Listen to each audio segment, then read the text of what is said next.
The top of every mountain is the bottom of another. The top of every mountain is the bottom of another. Run for cover, you'll discover some will thrive and others suffer. Cause the top of every mountain is the bottom of another. Ooh, don't wait, don't hesitate. Better speak the truth, let it resonate and let it detonate and get blown away till you keep on rising to a higher place. Can't stop, won't stop, don't stop coming till we hit the top. Gotta keep pushing till the day I make it. Since they won't give it to me, then I got to take it. The pain today is power tomorrow. Keep on coming, but you'll never catch me running. Cause I won't bow down, no matter what they say. I wouldn't do it any other way. Keep on coming, but you'll never catch me running. Cause I won't bow down. The top of every mountain is the bottom of another. The top of every mountain is the bottom of another. Not enough to keep us smothered. Lower class, never the upper. Cause the top of every mountain is the bottom of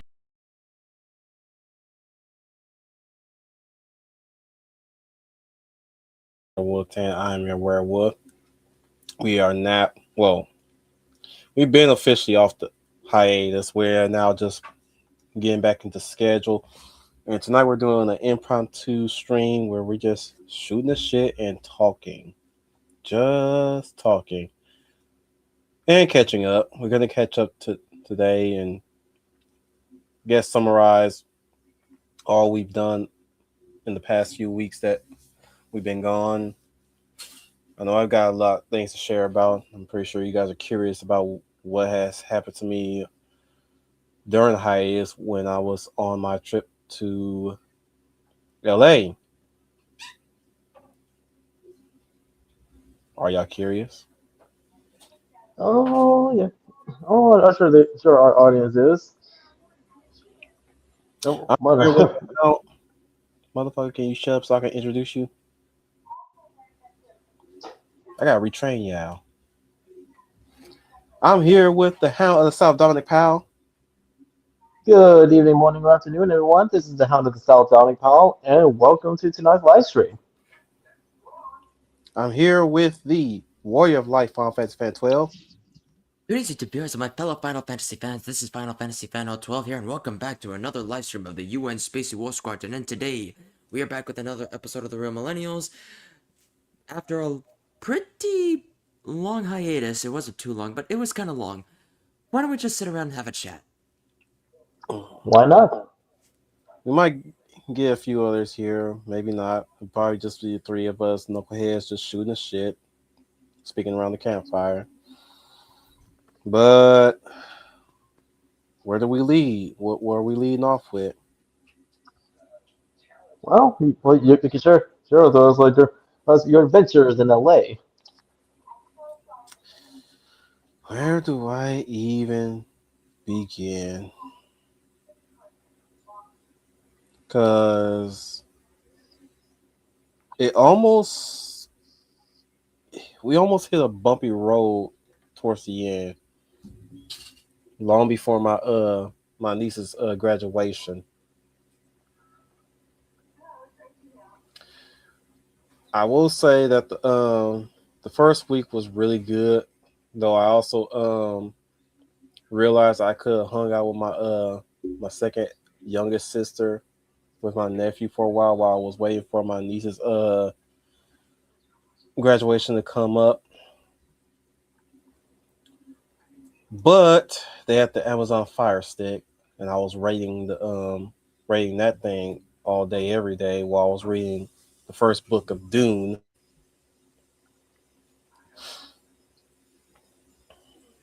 Got chit chatting with my stepdad. We had fun just sitting in front of the screen watching movies and just chatting up. Unfortunately, both of them were sick around that time. And funny enough, when I got back home, I caught their sickness. That's why it took a while. That's why when we returned, we didn't really get back to schedule when I returned due to me being sick. for about 3 or 4 days. Well, pretty much, I was sick throughout the whole week. But those were the fun. The first week was the fun week because I was actually socializing with stepdad and here and there with my mom, giving them a few history lessons. I didn't really even got around to telling them because I surprised them with this one. And he in our conversation he had brought up Hitler because I was telling him about World War II, especially I think at the time the reason why World War II came up was around the time we were watching something that pertained to it a little bit. I don't recall what we were watching that prompted that conversation. I don't really recall. But when we got around to it, he brought up Hitler, and I straight up blurted out, Hitler was a puppet. And he looked at me surprised, like he like, say yeah. I said Hitler was a puppet. Not necessarily a puppet on string, not a literal puppet, but he was a figurehead to the Nazi regime. Like that, if the conversation had gone on a little longer, because we had jumped on to another topic. My mom had interjected to some degree, and we kind of I forgot to speak on that.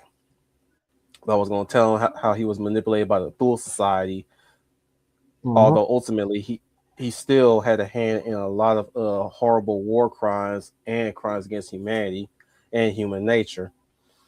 But on the whole, he was really a figurehead and a puppet being puppeted by Thule Society. Majority of everything that he was doing was pushed by their ideals. And I was going to go ahead and go further than that and tell him that had he stuck to what he was doing at the time, which was art, who to say that what history would have entailed had he stayed where he was? Because I'm pretty sure things could still go the way they went, just a bit differently, and with a different figurehead. Indeed. But I was I was chuckling at the time because he didn't even know. Him and my mom did not know that Hitler was a figurehead. Not not to mention mention kind of like, yeah, besides the society using Hitler as a puppet, but also like your folks and some people are like don't know. No, well, Jewish people turning on their own and Mhm. actually work with the Nazis. I don't know if I was gonna bring that up yet at some point because I'm gonna get into this next thing a little bit later about them that's worrying me because I do have some worries. But yeah, I don't think I was gonna come up with that. I was gonna address that sometime in increments and snippets, to say the least. One step one step at a time. Indeed. To yeah, to show them that they're not the innocent victims of snowflakes that history and even themselves want to paint themselves as. Also, I left my copy of Black Rednecks, White Liberals with my mom because she had shown a bit of interest towards the book. Of Thomas Sowell. Okay. So my hope is that hopefully once she gets into Thomas Sowell, maybe I'll introduce her slowly into Vince Everett Ellison. Like I said, small increments of pretty much deprogramming This deprogramming is the not me family. losing hope, but this is me speaking on the reality of the situation that even though Vince will shed some light into some things that she wholeheartedly believed for so long, it's not gonna really change the way how she feel about about whites. And I don't know if she'll ever leave the Democratic position in herself, nor would I believe that she would leave the pro-black side of herself. Both of them are so much so, but I don't think my stepdad is completely entrenched into it. But he does have his own way of thinking, which I don't necessarily agree with either. But it's not to the extreme that mom is. Then again, this is like the white son amongst the white parents, where the mother is you when you look at it from that point of view, you can kind of see the parallels here of what you're witnessing, right? Where you got the male point of view of the ideology, right? Mm-hmm. And it's more, let's just say, restrained, right? Yep. From the male perspective. The male perspective is a bit more restrained. You sometimes you got the ones that are very extreme and loud and out there.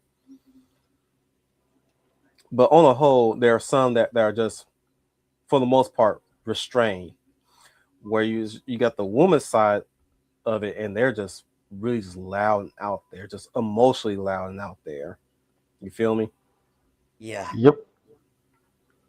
My mom is partially there, but not all the way there. But you can get like doses and hints of her growing like that. But every now and then she'll turn it off, which is cool.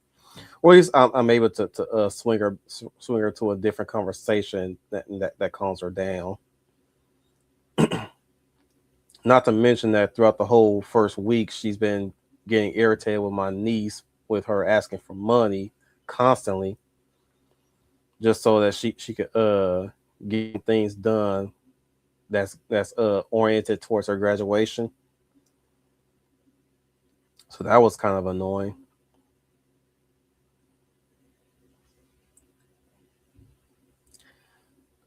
Considering the fact that she lets the little girl, well, she's not a little girl anymore. She's getting to be a big girl now, but still, she's still a child, and I'm like, mother, why would you let that child rile you up something so fierce like that? And every single time when it comes between you and her, your granddaughter, you get so riled up. Why? You were the grandmother. You supposed to be setting an example. You supposed to be setting a standard. If that's all she gonna know from you, that's all she gonna know from you. That's all she gonna associate with you for, is that you're so quick to get angry with her when every time she asks you for something. And granted, it does get annoying, but that's I think you're more mad yourself for saying yes to her all the time. Maybe you should start learning how to say no. You're the grandmother. You're not necessarily supposed to spoil your grandchild. It's like, really, the fault is on you, mother, not her. And if you're gonna say, well, you know, I'm just spoiling her, and you're admitting it, but you're not making any moves to, slow it down, right? Then you have no reason for you really forfeit your reason to complain. Am I correct?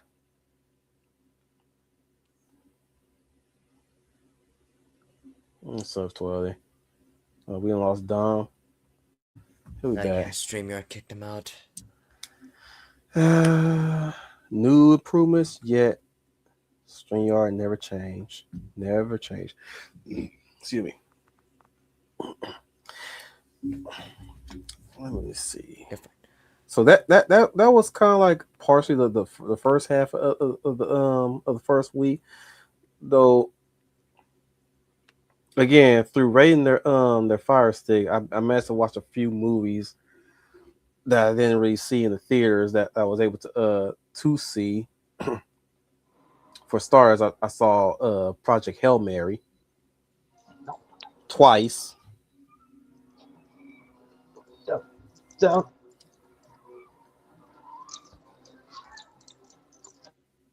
And I was like, huh, that was a really, really good movie. I really love that movie. I'm going to get it physically one day so that me and the wife can watch it together. That was a we're going to do we're definitely going to do a movie spotlight on that film, by the way. I also did see Mortal Kombat 2. And I have mixed feelings about that one. Funny enough, I also saw the first Mortal Kombat film 2021. I was like, wow. I'm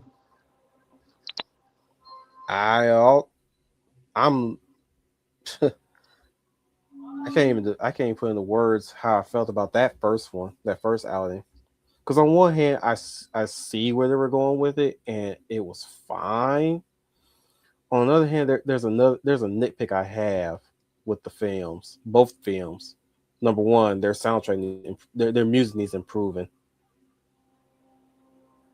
That's one of my major gripes with with both the films, was the fact that music needs a bit more oomph to it.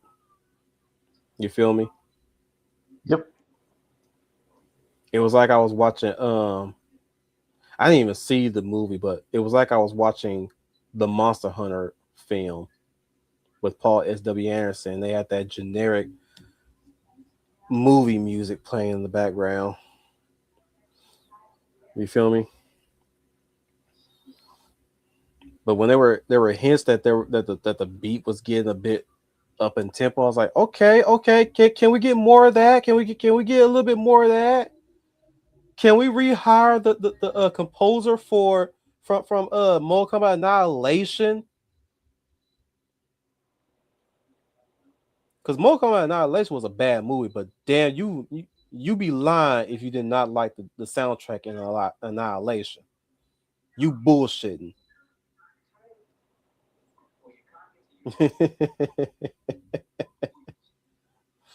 Am I right or am I right? You know, yeah, you're right. I'm just saying, like anybody who say they didn't like the soundtrack to Mortal Kombat Annihilation, y'all bullshitting. Y'all fucking lying. Cause that shit was really good. That's the, if dare I say it, Annihilation's track is the saving grace of that film.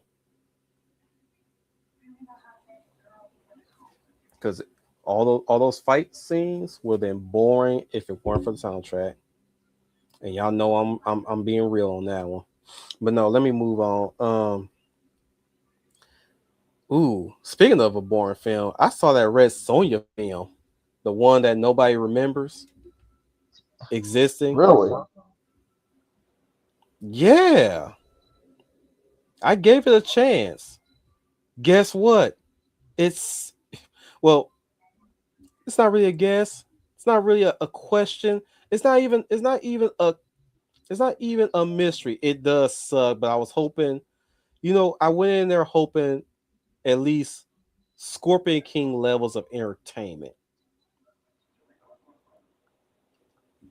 No, the problem with that film was it was boring.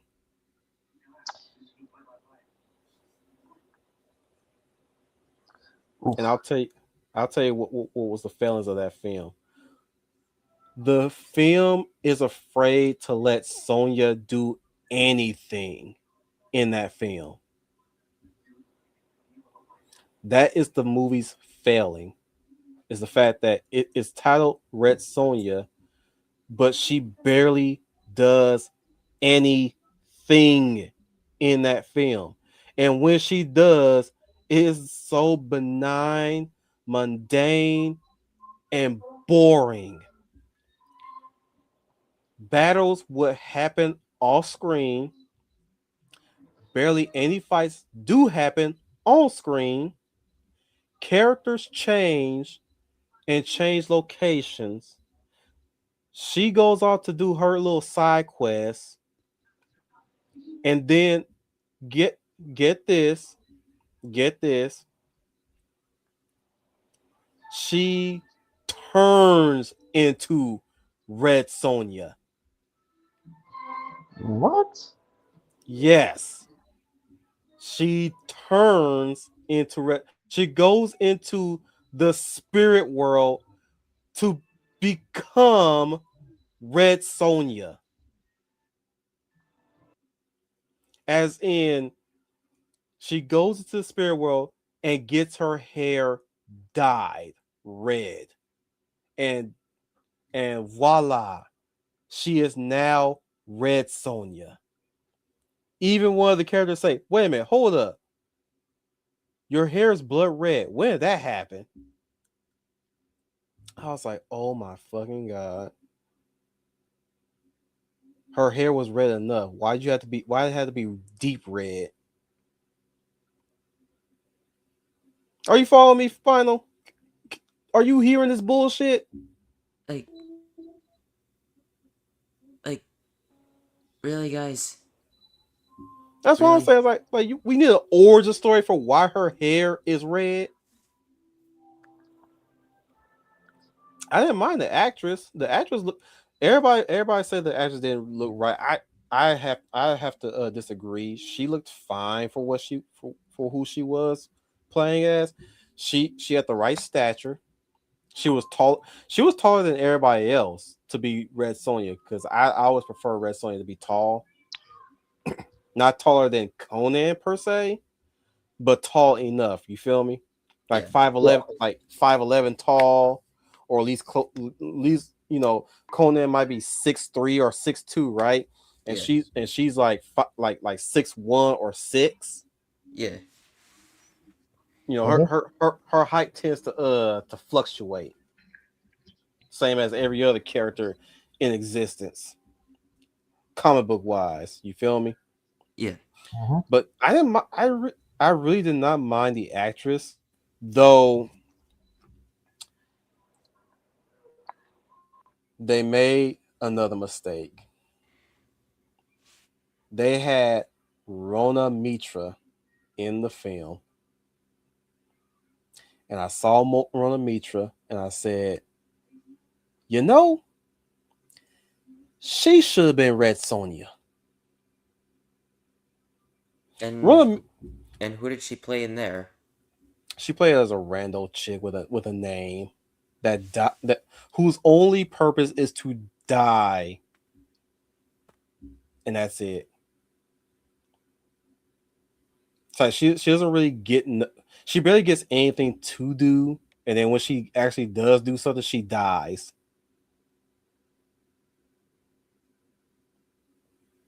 And I'm going to assume that Found knows who Rona Mitra is. Trying to look up any movies that she's been in outside of that. I'll give you a quick one. Underworld: Rise of the Lycans. Sonja. Ha ha ha. Her name was Sonja in that film, and she wasn't Red Sonja in this film. Funny. Very funny, directors. But no, like they had her in there, and I was like, bro, she too short to play Red Sonja, but I wish she was Red Sonja. Because Rona Mitra, for her acting skills, is not nearly as superb as any other actresses out there that overshadow her. But like, what you need from her, she can deliver on that front. I've seen her in Doomsday. She was the best part about Doomsday.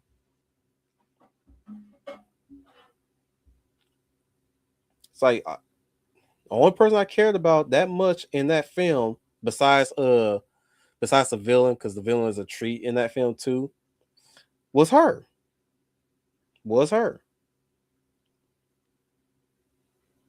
And I was like, Rona Mitra's in this film? Why is she not Red Sonja? They even they mismatched her origin story a bit too, and I was like, what the fuck is all this shit? There's Eh. no god. There's no gods. There's a goddess that's unnamed. There's no rape backstory to her story. They kind of gave her the same story as Furiosa and Furiosa Mad Max Saga. I guess that they were going with that with her. And apparently her backstory is tied to the main villain of the movie, which the main villain was fine. I actually didn't mind that villain. He was a treat. He wasn't the stereotypical woke man that that Hollywood keep pushing. He was actually a villain with a really good backstory and a motivation. Who was also very conniving, very manipulative, very how would I say, sinister. But he had a tragic backstory to boot. But you don't feel bad for this guy. You don't need to. You feel me? Yeah, But let me. yeah, we understand. I watched it on Tubi, mind you. I watched this one on Tubi, and I was like, man, I was like, every time I looked up, there was nothing interesting happening in that film. Even when the fights were happening, I was like, damn, this is boring. And you know what's wild? They kept giving her fucking weapons, and she wouldn't even use them. Not one, not once. I was like, bro, am I watching Black Widow again? Because I mean, Black Widow fights in her film, but like you could tell there was something off about that film, off about her, the way how the action was shot. You feel me? It's like they wouldn't even let her fight half the time. And I was wondering if this movie was directed by a woman, because I'm not saying all women directors prevent female protagonists to fight per se, but like other ones, the usual ones, the outliers, they're usually the ones that don't make the woman fight the female protagonist, mind you. Even if it's men, they don't let her fight. They have other characters that they like more to fight, but not their, you know. I was getting that feel. I was like, why do I get the feeling they hire a female director that knows she can't fucking direct action, so instead they have her.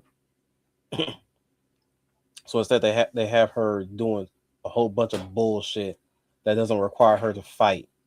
You know. I'm slurring, but yeah, that movie was just plain boring. In in summation, Looks like we're in like the Well, worst, wouldn't you the know it? worst Well, thing you you're could in be luck. is The to be boring. sorry, Dom. You're in luck. Guess who the director was? what? A an actual woman. No shit. And the director in particular. Wait, hold on. Hold on a minute. Something's off. Like shit. At least in Underworld Blood Wars, Celine fights. I will give the film director of that film credit where credit's due. She allowed Celine to fight. She directed Death Watch from 2002, Don't Solomon know that. Kane, Silent Hill Revelation. Oh shit. But she did Ash vs. the Evil Dead. Oh shit. What the fuck? What the fuck was her problem with this one then? I liked Ash versus the Evil Dead. She probably directed one episode. Who knows what happened? When you see their credit to a series, it's usually to an episode. Keep that in mind. Final. Yeah. Either one or two episodes. They didn't really direct the whole series. Yeah. Because I've already learned that with thanks to Tokusatsu, where they'd be switching out different writers, even though there's always the head writer. Either they directed or they wrote the episode.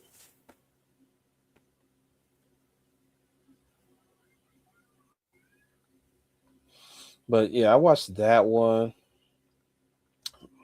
My mom, my stepdad will watch their own little stuff that don't really bother me all that much. They were watching this one Tyler Perry movie, and I was almost miserable throughout that whole thing.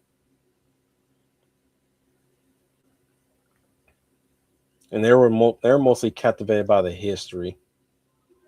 And I'm saying that in I'm gonna say that in partial air quotes because they do know their history to some degree. I'm not gonna say that they don't, because my stepdad, he's one of those OGs. Trust me. Like I said, he believes in some stuff that I disagree with him on, but I will not deny his OG-ness. Okay. And I will not deny my mom's experiences. She probably did witness some shit. Same thing with my stepdad. Probably the same thing with my biological dad. You know. So there's one thing I won't take away from on that one. I'm nice like that. But no, like we watched a little bit of that.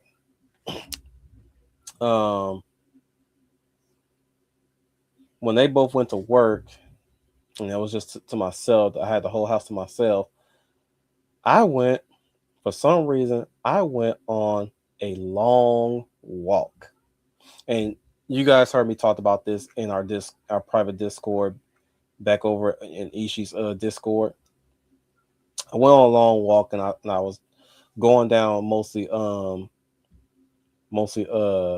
Shaw, and just really getting the surrounding environment. Guys, so I'm sure my LA people know this already, but to those who don't know, who has been to LA, who probably moved away from California, the Baldwin Hills Mall is going to die.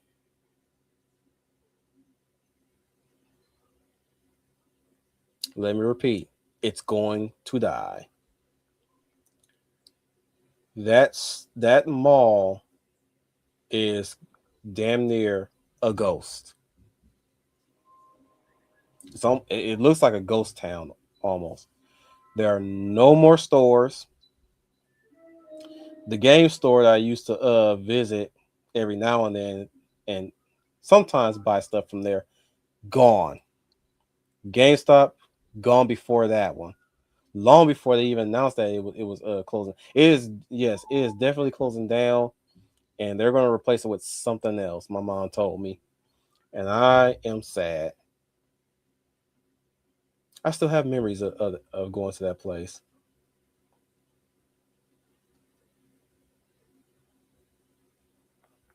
Are you following me, guys? Sorry. Yep. Yeah, I remember you telling us this, and once again, sorry for your loss. That's bull crap. Yeah. Yeah. And it sucks too, since now there's like 3 games I really want to play that came out this year. It was not a really arcade spot. It was just a game store, and Yeah. it was a game store that was pretty much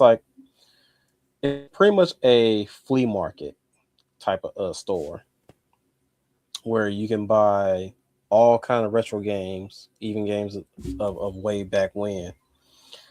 Like they still nice. sold, they would sell Game Boy Advance SPs, Nintendos, OG Nintendos, Sega Master System, Sega Genesis. They even had Sega Genesis cartridges. Even they even had the laser scope from Nintendo, Super Nintendo, excuse me. Mm. The I've actually, N64. I was thinking like that what is that thing called? But that's made by Konami. That looks like a headset. It's a almost like a voice command zapper thing. Forgot what it's called.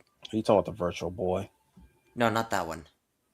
They don't have that, but they will have a sizable number of old school stuff. And if I recall correctly, when I let the one visit where I went to buy something, I bought excuse me, I think I bought damn, I don't remember what it was, but I know I bought something from them. And it was old school. But every now and then I would go on Windows Shop and hopefully come back and hopefully it'll still be there by the time I get there. But seeing it gone, dude, even the metro station where they sell the student bus passes is gone, which is funny because that's usually the safest spot where you can go and get you a bus pass, and it'll be a lot cheaper if you were attending school, because kids who are attending school, they get it for at least about like $30 for a month. So that was gone. What was crazy was also when I was trekking down towards Slauson, all the way down to Slauson, just seeing black businesses loudly announcing they were black businesses. And what I mean by loudly announcing, whenever time you happen upon a black business, it would have the signs that would say to the effect of black owned.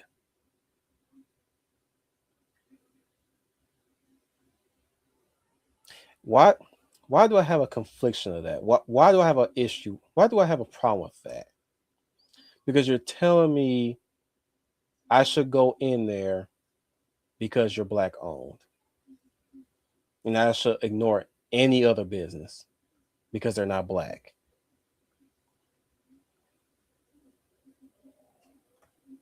Not only did they also say black owned, and you guys, again, I told you guys this before last week, right? But not only were there signs that said black owned, but some of the signs were also saying woman owned. And I was like, what that got to do with your business? How good is your business exactly? That sign doesn't really tell me how one conduct their business. It just tells me that I should only go there because not only is it black owned, but it's woman owned. And what it's basically telling me is that it demands my money because I'm supposed to be supporting black women or just women in general. Like, really? That's your best thing for a marketing strat? It's been like that for a while now, it seems, but that's every time I see that, that's basically what like it means something different for them, but this is what it means in my mind whenever time I see shit like that. Because a good business does not need a sign like that. No. Nope. Bottom line, a good business does not need a sign to advertise who owns the business and why you should patronage the business. What you should advertise is what you're selling. What you should be advertising is the quality of what you're selling. But the fact that I was passing by a lot of businesses that had that sign out there. Not only that, I passed by an overhead billboard that said, "We support mental health awareness and Black LGBTQ plus." Of course, the usual shit. Wow. Now, I was perplexed by that sign, and then it dawned on me. This is still June. This is still kind of like the beginning of June. because I had arrived in LA during May, the end nearly towards the end of May, right? Up until now, when I finally got out and started walking and stretching, right? When I decided to start looking around and really only then when it dawned on me that it's June, it's Pride Month. Yeah. That's why the sign is up there, of course. That is why. Which is funny because I was also being passed by a bunch of buses that were advertising Pride Month as well, here and there. I was also walking down the street and I was going to the park, and there's this like this small area that kind of advertises the arts, mainly the black arts. I have never been to any of these so-called art academies or art little mini art schools, so I wouldn't know how good they teach the arts. Okay, I wouldn't know how great the students are in these arts, right? But I saw a sign, and guess you would not believe what it said, or actually you will believe. But it's funny because when I saw it, I had to do a quadruple take to see if it was real. The sign straight up says, "Stop gentrification." This sounds like something a shop from Portland would have. Any other Really? any other location outside of the Portland side of Oregon, they would never have that or all the others that you mentioned earlier because But yeah, they don't support that bull crap.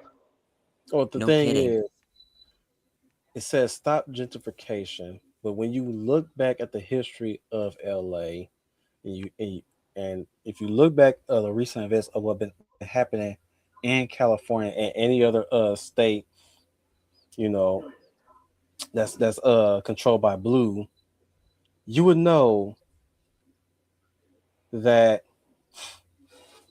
the only reason why we have a whole lot of Asian owned businesses or Indian owned or Middle Eastern owned or anything that's not black owned is due to the fact that the free real estate that happened after we burned down a lot of black businesses. Which is I, like a, I'm just sitting here thinking it's funny that they say that, but black businesses keep getting burned down. Why? By our own people, no less. Why? I wonder if they're paid to do it too. Sometime, Yeah. And really because of the enablers that just keep it from happening. like I said, they could possibly be paid to do it. Yeah. But the thing is, I look at the sign like "Stop gentrification," which is hilarious. I wish I could go up to that sign and rip it down. And also, one other thing. Stopping gentrification and who's the real sexist now? It's not sexist. It's the whole racial thing. Gentrification is all about It's about race erasure. It's the fact that we're under this impression that since we're predominantly there, we're supposed to be the majority of the business in the market in the location, but yet you got all these other races that are taking spots here and there, and I'm like, they're only there because they put in the money to be there. You feel me?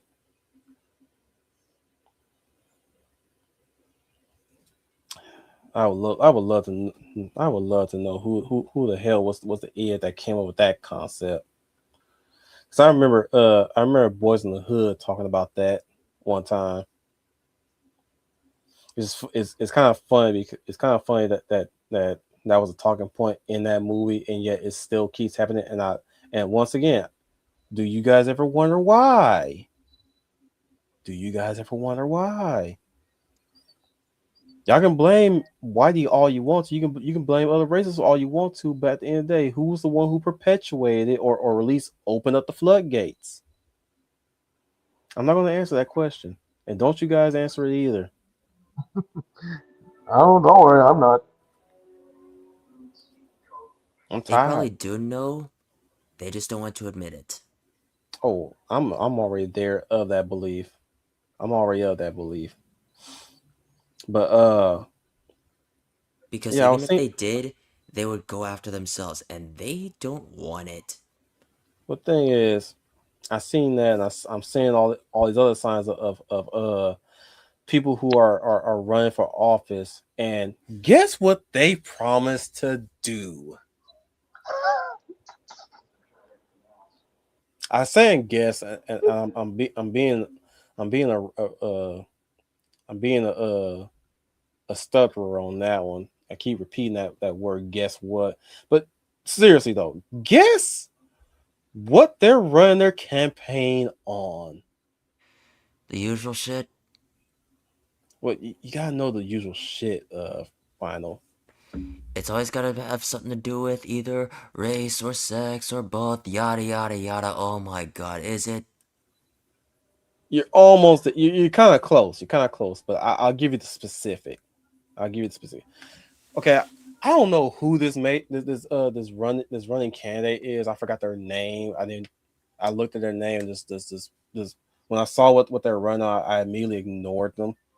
But the campaign running was on to abolish ICE, Bingo! Ah, to support Palestine, oh, to protect the trans community and LGBT and marginalized migrants. That was one of them. Oh, here's another one that really shocked me because this is now an open secret, or at least it's now honest, to usher in socialism.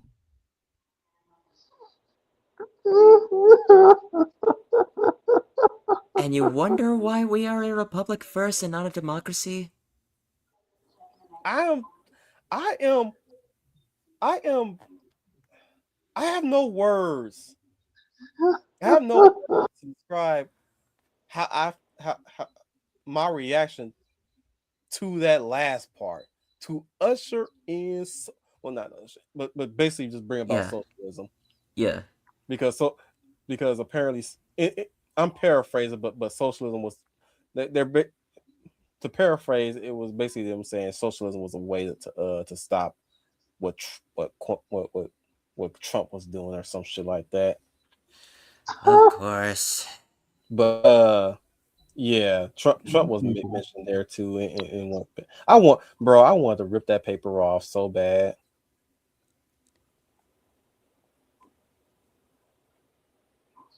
Yeah.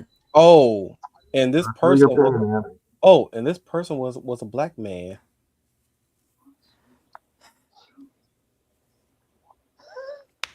Ah, Why am I getting the feeling I really want to pull a Ricky Gervais right now.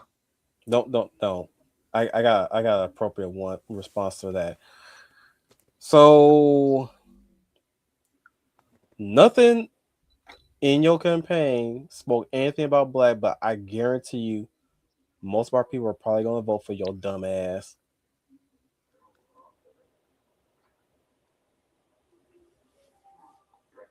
With reckless abandonment.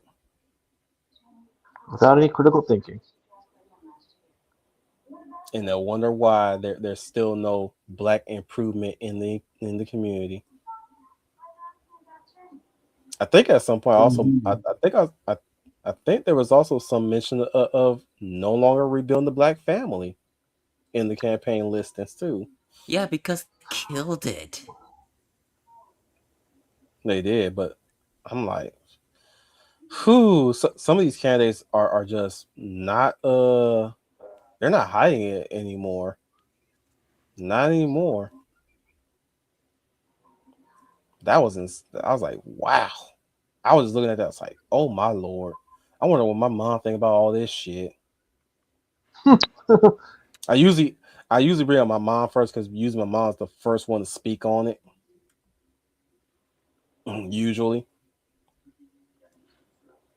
So I'm like, I wonder what my mom thinks about this because she's the first to speak usually.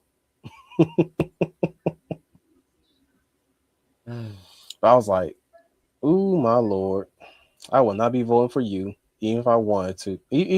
Like I'm about to really look at your name to make sure I don't vote for your ass.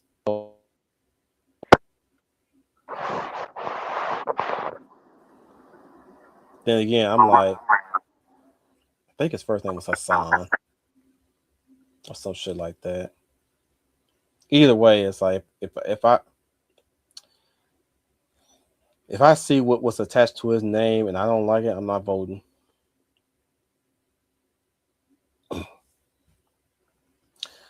But yeah, I saw shit like that.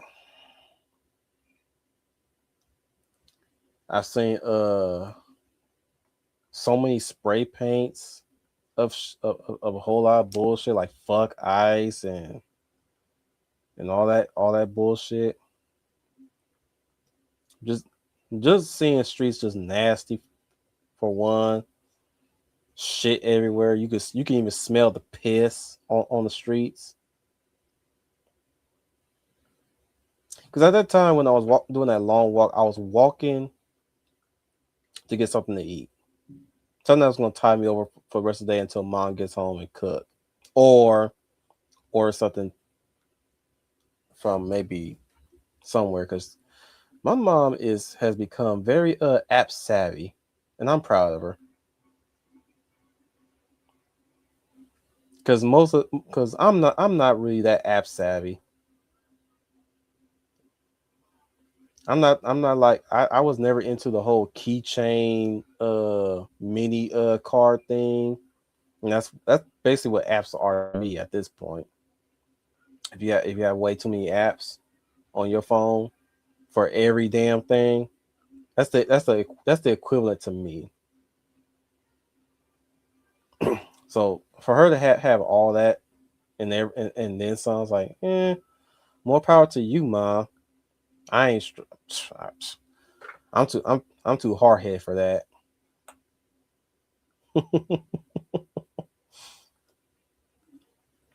So you can forgive me for being slow on that one. But no, like at least black people were a bit more friendly in the Chinese chicken joint in Louisiana. So I got my order with no hassle, no struggle, and nobody losing their damn mind in the damn restaurant. You feel me?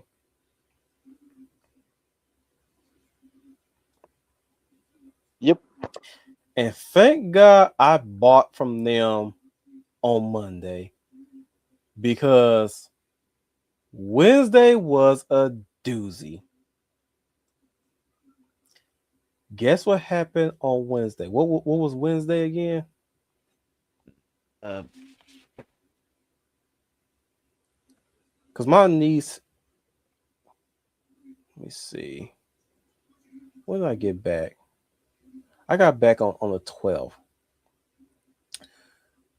So before the 12th, right? During that week on Wednesday the 10th. What happened on Wednesday the 10th? Did anybody remember? No. Should I? Don's mic is muted. Don, do you know if you can hear me? If you're there?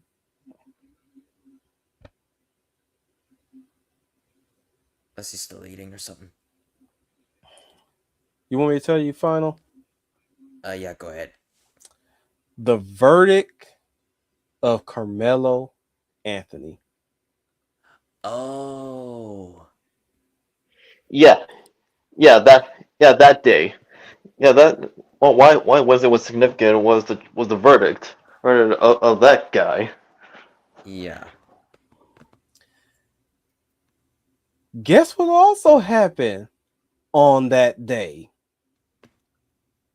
What else happened? The verdict of Rick Chow.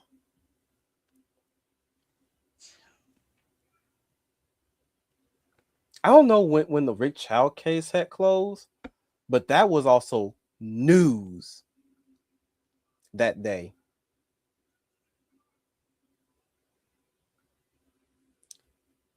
What can you guess followed when those were announced? Tell me, Final. Can you guess? I'm asking you directly. A Because lot of a lot of attacks that happened because the case didn't go in the favor. yeah. But there was a big one though. A big one. What else followed? Black people boycotting Asian businesses. That's why I said I'm so glad that I bought my Louisiana on Monday. Yeah, final. That actually happened. Wow. Because my mom would have pitched a fit on my behind from buying from Louisiana. Why would I say that? Louisiana is owned by Asians. Majority Louisiana chicken joints are owned by Asians. And my mom decided to no longer buy anything from Asian owned businesses. Do you Wow. know how stupid this boycott sounds? I would say really stupid, but even then, that would be selling it short. It's wow. All Pathetic. because of one Asian man, by the way. One. Yep. There has never been, mind you, there's never been any reports of any Asian people firing their guns on black people, except for this one Asian man. Even the rooftop Asians, The rooftop Koreans. sorry, rooftop, motherfucking Asian is a broad term. Hey, but if you're talking if you're talking about those guys, you I will give them the want to be respect that accurate. I will give them the respect they deserve. They are definitely the rooftop Koreans. Even the rooftop Koreans didn't fire their guns on black folk, even during the riots. And if they did, they hit not one Negro. But it took one Asian killing a young black male. That's what set them off because he was acquitted. You know, I already thought a thought came to me that you would have think they would have done something like this when all the hood people went to Japan, and yet they started treating Japan like a playground, and yet the Japanese would start telling them quit that because of them causing a ruckus when they should be respecting the country. And And the then culture. this, as a culture, yes, but then this is what the straw that broke the camel's back.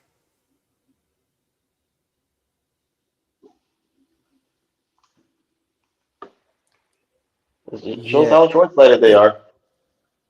and yet, nobody boycotted black businesses when OJ Simpson got acquitted.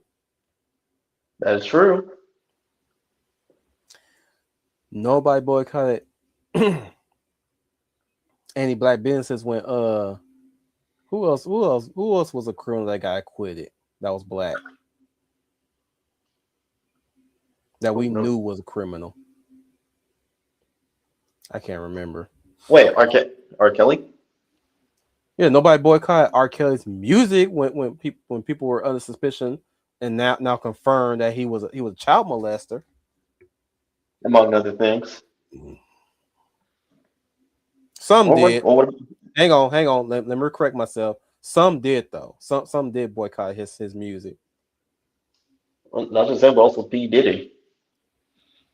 Oh yeah, everybody start not fucking around with P Diddy after learning what he gets off to. But I'm like, it took one Asian, one, and I'm sitting here looking at my mom while she's looking at all these YouTube shorts, even the ones, even the black channels that will tell you that Carmelo Anthony was a criminal, was not raised well, was there at his own. I'm surprised that she actually listened to it all the way and still left it saying, "No, you're wrong." Wow. So I'm like, okay, Mom, I will give you that. You actually listened to the whole video. I didn't say that to her. You just I was inner monologuing, but yes. I'm like, Yeah. wow, like Mom, I'm actually proud of you. You actually listened to the whole video. I didn't think you were going to do that. I thought you were going to close it off right there. No, she actually listened. She actually listened. Some of the videos she actually did listen. Shoot, some of the Asian ones that was criticizing the black community. She actually listened to it from beginning to end and still say, "Mm." I was like, okay, at least you listened to the whole thing. Good on you. Other ones that she did listen to and agree with, I could like man, I would shut that shit down quick. It's like, you stronger than I am, Mom. But then again, you our age differences, okay? But man, my mom was off. I was like, she even went to asking my opinion of the Carmelo Anthony situation. I was like, I ain't even gonna touch on that. I'm not even gonna weigh in on that at all. I have no stake in this. Don't even bring this to my attention, because I think you have you got the feeling of what I'm gonna say if I even speak my mind, and what I'm about to say you're not gonna like. Had I said it, it would have went something like this. First of all, what was he doing there in the first place? Second of all, why was he even there to begin with? Third of all, why didn't he leave when they told him to leave? That was their side. He didn't even belong there. It's not even a segregation thing. It's the fact that he was in a spot where he should not have been in the first place. Every bleacher or every event, we got places where people need to fucking go and need to be. So even if it's a whole competition thing when it comes to football team, you're not gonna be on the opposing side's bleachers. You're gonna be on your school side bleachers, right? That's common sense. Mm-hmm. So I don't care if his ass was getting out the damn rain. What you doing there in the first place? So I was like, I'm that's what I'd been if I was gonna speak my mind. Like, Mom, you already know. I've already told you I'm the biggest critic of our own people. One of the many. There's others that can out criticize our people more than me. But I've always been a big critic of our own people. You feel me? Yep. And ain't nothing gonna change that. There ain't nothing that's gonna change that.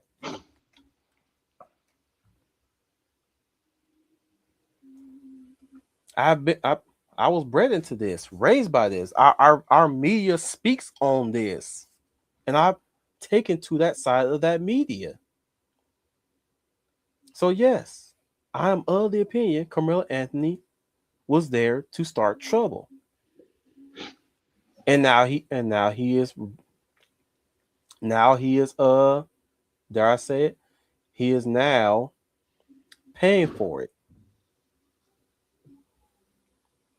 And his parents should be blamed for it too. His parents are not absolved nor excused of this. But she asked me, I was like, I'm not gonna touch that. People have a way of feeling the way they're feeling. But she should have said, I ain't supporting any more. It ain't about whether you support Asian businesses. You support good business. Period. And I would have told her that too, but I was like, I ain't got nothing but 4 more days, 4 more days. I am not supposed to be leaving LA in a sour mood. Let her vent. Just let her vent. We have the lovely Leia Valley plus size. Hey, Leia. Super Hello. late. Yes, Super late. It's a new record, everybody. I apologize for being late. I did not know I had a busy day today taking care of some business, and I did not know we were having a stream this evening. So I apologize to my team and to everybody out there. But hello. Okay. Thank you, Final. I have been giving them the whole story of what has transpired during my stay in LA. Well, I'm sorry that I missed some of it. I'm sure it probably you had an adventure. I'm sure of it. You can say that again. I'll have to listen on the playback. You don't have to. We are on what happened during Wednesday, June 10th. We'll continue. Pick up from there. Did I come in on the good part? Before I continue, do you know, Leia, what happened on Wednesday, June the 10th? Wednesday, June the 10th. If my brain serves me correctly, is it something international? Is it a holiday? No. Was it a holiday? No. I will tell you. Yeah, go ahead. 2 court cases were closed that day. Ah, okay. I think you can get the hint, but I'm going to speak plainly to you. The Carmelo case and the Rick Chow case. Okay. Okay. Now I see. Okay. Yeah. You had an adventure on that day. Oh, yes. The Carmelo case was all over the place. You can imagine the emotions my mom was going through that day. I can imagine there's a lot of other people. And oh boy, I had to sit through that for almost 3.5 hours. I feel for you. Oh, you poor I'm just dear. so glad that day did not end with me and my mom having an argument. You poor dear. Well, you couldn't have predicted that such a thing was going to happen. I'm also glad that my niece graduated that very day and we were all happy that day, the rest of the day. Well, think of that as the bright side. Take the bad with the good on that one. I will take the bad with the good on that. It's like, Lordy. Because my mom was fuming. I hope she calmed down. Everything's going to be okay. Many other people were fuming. But try to think about your niece's graduation. Like my nephew's graduation was in June, and we had a lovely time. It was a very nice day. I'm so proud of Well, the him. thing is, the graduation was great, but my mom was also my mom was also on one too that during that event as well, which was also hilarious in itself.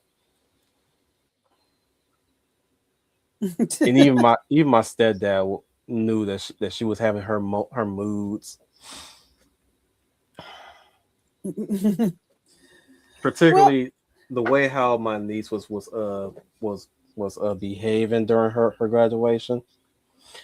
oh She kind boy. of felt like she was ignoring us and was just it's like, and I had to pull my mom to the side. She is with her schoolmates and she will never see them again. Let her bask in this moment. Can you not be happy for her that she finally graduated from high school and is going to college? Let her get it out of her system. What to celebrate? Because she was trying. I guess she was trying to get my niece's attention, trying to say hi, get her to look at us, and she gave me a little high five when I reached out to her from the bleachers, and like that was more than enough. Because I called her name. I ain't gonna say her name on stream, but I called her name twice, and she saw me, and I had my hand outstretched. She planted one right around my hands, like there you go. I assume she wanted to let everybody know she was there because my oldest niece, I have two nephews and one niece. My oldest niece, when we went to my youngest nephew's graduation, wanted the whole world to know she was there, and she was my I'm niece. I'm just happy it wasn't a ghetto graduation. Well, thank God. I was happy that none of the kids started dancing and taking over the graduation. Leia, you saw the video. Yes, I did. Oh I my did. lord! I did. My only Mhm. criticism of the graduation, I did not like how what my niece looked like. Oh, well, well, like you said, just be glad it didn't turn into ghetto fabulous field I just don't like celebration. how they did her hair. I don't like her makeup. The clothes that she wore underneath her gown was fine, but all that other stuff, even the lashes, even the lashes. I was like, I told her, why would she need those lashes? She has beautiful lashes, beautiful thick lashes when she's not wearing falsies.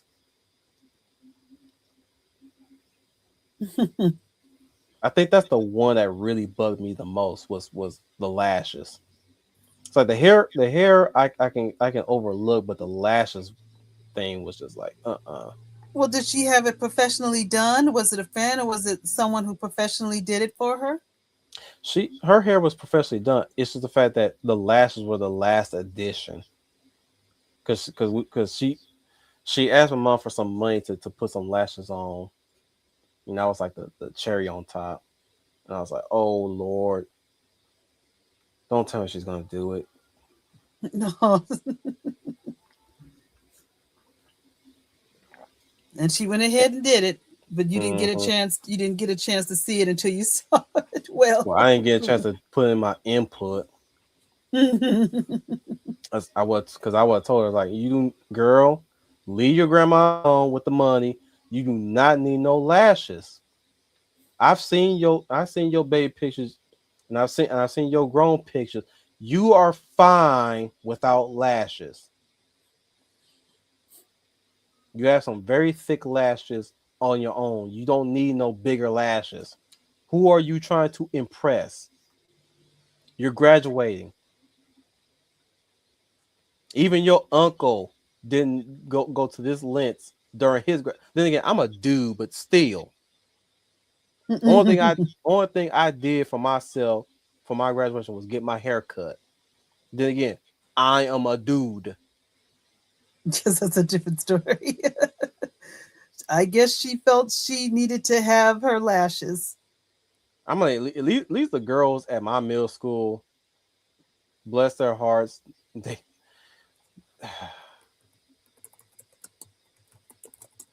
what can I say about the girls back in my middle school graduation? Because man, what they did when they went all out for their graduation, I was like, man, y'all looked far different than how you normally look in school every day.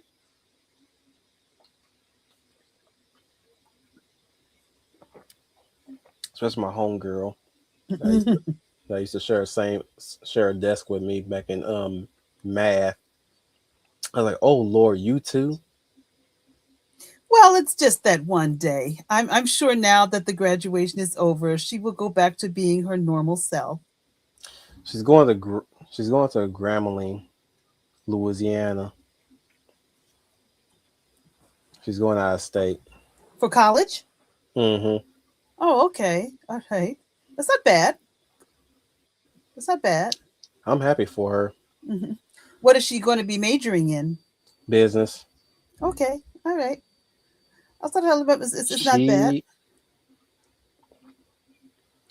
She is fascinating in the fact that she is a busybody.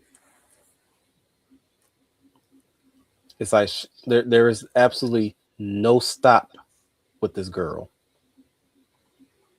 She is moving so fast. And I'm looking back at it now and I'm just, there's a lot I missed in her life. Her learning how to drive, her getting her drive. She's close to getting her driver's license now. But as I said earlier in the stream too, I also missed out on a lot of what my nephews were doing too. I've been out here for so long, that Mm-hmm. kind of hurts a little bit.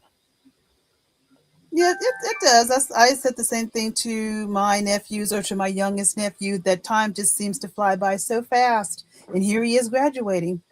I used to take him to the movies, and I would sit and watch these cartoons with him and all his shows that he used to watch on the Disney Channel and all those things. And now here he is graduating from high school. I couldn't believe it myself. But it goes that way sometimes. I also missed my nephew's graduation, which was in May, because we didn't actually planned it right. But I'm gonna make it up this August. I'm gonna see him in Las Vegas 3 weeks. Okay. So you guys look forward to my absence for 3 weeks in August. That's okay. But Everybody has a lot of things to do. I did tell the guys to catch you up again, Leia, about what I witnessed during my walk through Crenshaw. Oh, Crenshaw. Oh, you really went down to the jungle, didn't you? In a way, yeah. Most of the marketing district. You really went to the. You really a whole went down. lot of shops advertising that they were black owned and woman owned. And my response to that was this. This is one of the reasons why I don't venture out to Portland. It reminds me too much of Oakland and San Francisco. And reminds us why the black community is in the shape that we're in. Yeah. Black owned, yeah. And I say that I have no shame saying that whatsoever. It's something that should have been said years ago. One business saying black owned, woman led. And y'all already know how I feel about that shit. Yes. About when it comes to advertising women leadership. Yes. Everybody knows. It's not that I'm against women leading. It's the fact that we already seen the results when women lead. Most, not all. Yes. Most. I'm We not also- disagreeing with you. We also seen too many times when they're in trouble, they keep asking men to lead, but they don't allow the men to lead. All because it is not to what they would do. It doesn't align with what they see. The issue when it comes to when women allow men to lead, they're hoping that the men will lead the exact same way they lead. And hoping that whoever the men lead against will just kowtow to the men, but they'll do it through the lens of the woman leadership. That's not how we lead, ladies. We lead with authority, and we lead with logic and principle. That's how we lead. And most women are not taught that because they were raised mostly by single mothers. True. The only ones that understand that are real tomboys, the ones that are raised by both man and woman and a single man. Which also has its negatives too, but I can't put my finger on what those negatives are per se. Not yet, at least. Not until I see some physical evidence, that is. Mm-hmm. But there is, I will say there is also a double-edged sword to that. That being that the one example I can think of right now is that you get a man that doesn't really understand a woman. He needs a woman to help his daughter go through her womanhood. That's one example I can think of. That's a negative.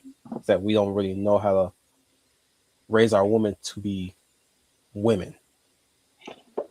Yeah, just like allowing how single moms. I was like, can't like raise their sons on how to be men. Like they need like a man in their life, be it like the uncle or otherwise, essentially a father figure, that can guide them as they transition from a boy to a man.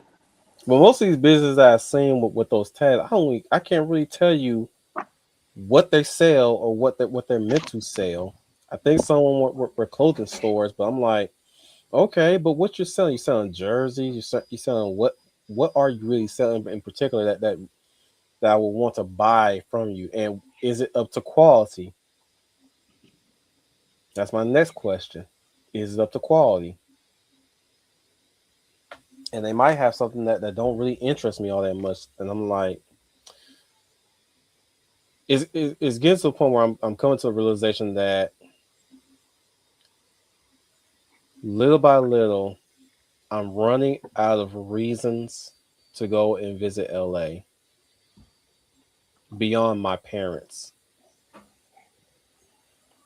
Because that'd be the only time that'd be one of the reasons why I would visit LA would be my parents. But like as far as friends concerned, who are still there? And if they're still there, where are they? Did they relocate? Did they move somewhere else? Is my next question, right? Right. Mm-hmm. I still have one nephew that lives out there. He lives with my second youngest sister. But at the end of the day, it's like one day she'll move and he'll move, and I'm like, I'm really running out of reasons to go out there beyond my parents. Do I still have cousins out there? I probably still do, but I don't know where I can call them and ask them, but as it stands, I don't know where they live. If I could backtrack for a minute, I just want to piggyback on what Dom said and you said. I think that's why, and even with the Carmelo Anthony case, dads, fathers everywhere need to start stepping up and being fathers and take on the responsibility of being fathers. Be good fathers to their sons and be good fathers to their daughters. Daughters need good father figures too. And I know we had Father's Day like a week ago, I heard some. I'm also hearing and some shit that we they need want that. to abolish Father's Day. That's a new one on me, but I wouldn't be shocked at it. It's terrible. That is just so terrible, and And bullcrap. they just hate. It's coming from these women who just hate men. They hate the fact that men are stronger physically. That's a fact. They hate the fact Yeah. that men are the head of their households. They are the head of their families. They are the decision makers. They are the leaders. They are the planners, and they don't like the fact that the woman is a helper or a companion to the man. She's not Yeah. there to. You can't have two captains of one ship. She is there to complement the man, and they want to deconstruct right this arrangement that has been made. And Wolf, I know you're an atheist, but if you're a Christian, God has made this arrangement, and to me, God is not stupid. This arrangement of the man being the head of this family, the head of his house. He is physically stronger, and the woman is a complement to him. The woman is less physically. She is more of a nurturer. That's why God designed our bodies the way it is, because we're supposed to be nurturers and mothers to our children, and that's the role we have. And these very hateful, spiteful women, Misandrous. misandrous women, hate it. They cannot stand it, and that's why they're trying to do this social engineering of deconstructing what God has set up, and they just cannot accept that. They just cannot accept that, and they're trying to change it. And I think dads and these families need to start stepping up to this. Yeah. They need to start putting their foot down and stepping up and saying, no, we're not going to give up our positions. We're not going to give our titles. Learn how to raise your family in the proper way that a man is supposed to do it. And that's what they need to do. And these women just cannot stand it. Yeah.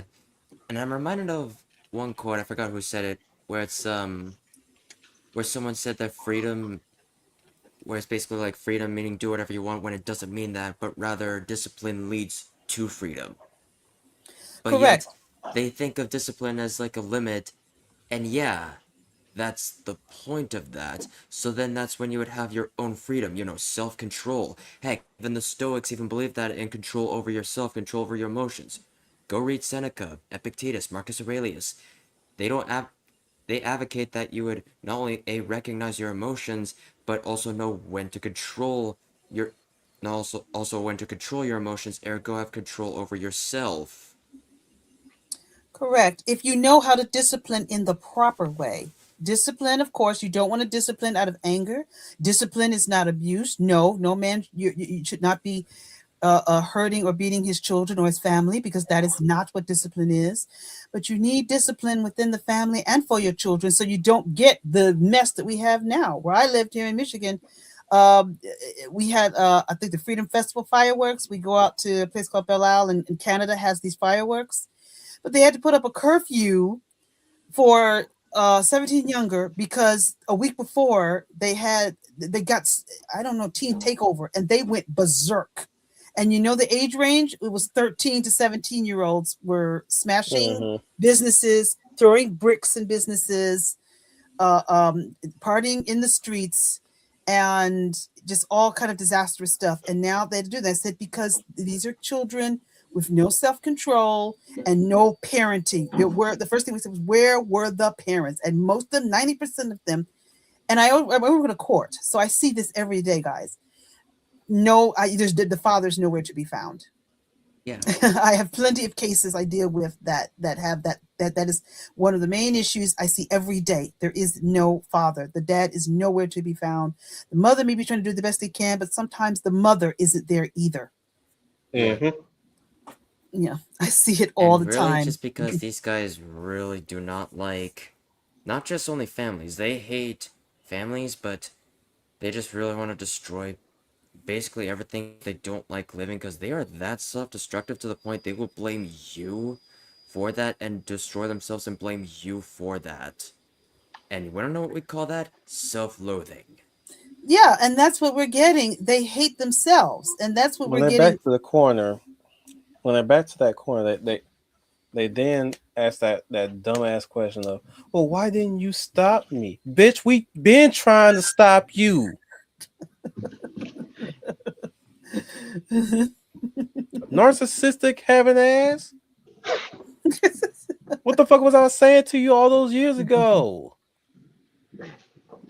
I was telling you to stop. You You kept saying chose to go. to ignore, just not only say no, but you ignore the warnings, and now you're paying the I price. kept telling you no, but you kept saying yes. Bitch, what you think I was saying to you last time? And you now you sitting here asking me, why didn't you stop me? What the fuck you want me to do? Smack you such your head with a 2x4? Want to put the blame? They want to shift the blame to you. Yeah, they're trying to shift the Blame blame to me you. It's just for like with shit that I told final. you to not do. And you pay, and now that you paying the price, you gonna blame me for not stopping you when I had been? Well, shit. Only reason why it happened because I stopped stopping you. Only reason why you started facing the consequences because I stopped stopping you. Reap what you sow. You wasn't gonna learn by me. You gonna learn by them. But shit, I was like, man, walking down that and seeing the streets filthy, seeing a whole lot of homeless people running around, and just seeing I lost spray that. paint. Makes your skin crawl. I think, bro, I was almost curious to go and take a look at the projects, the Nickerson Gardens, but I was like, you know what? I'm surprised they were able to get all those fucking DirecTV dishes off the rooftops when we rode by it on our way to my niece's graduation. I was really surprised there. I was like, really? The last time I saw those was they were filled to the brim on the rooftops of DirecTV dishes. Like, Jesus Christ.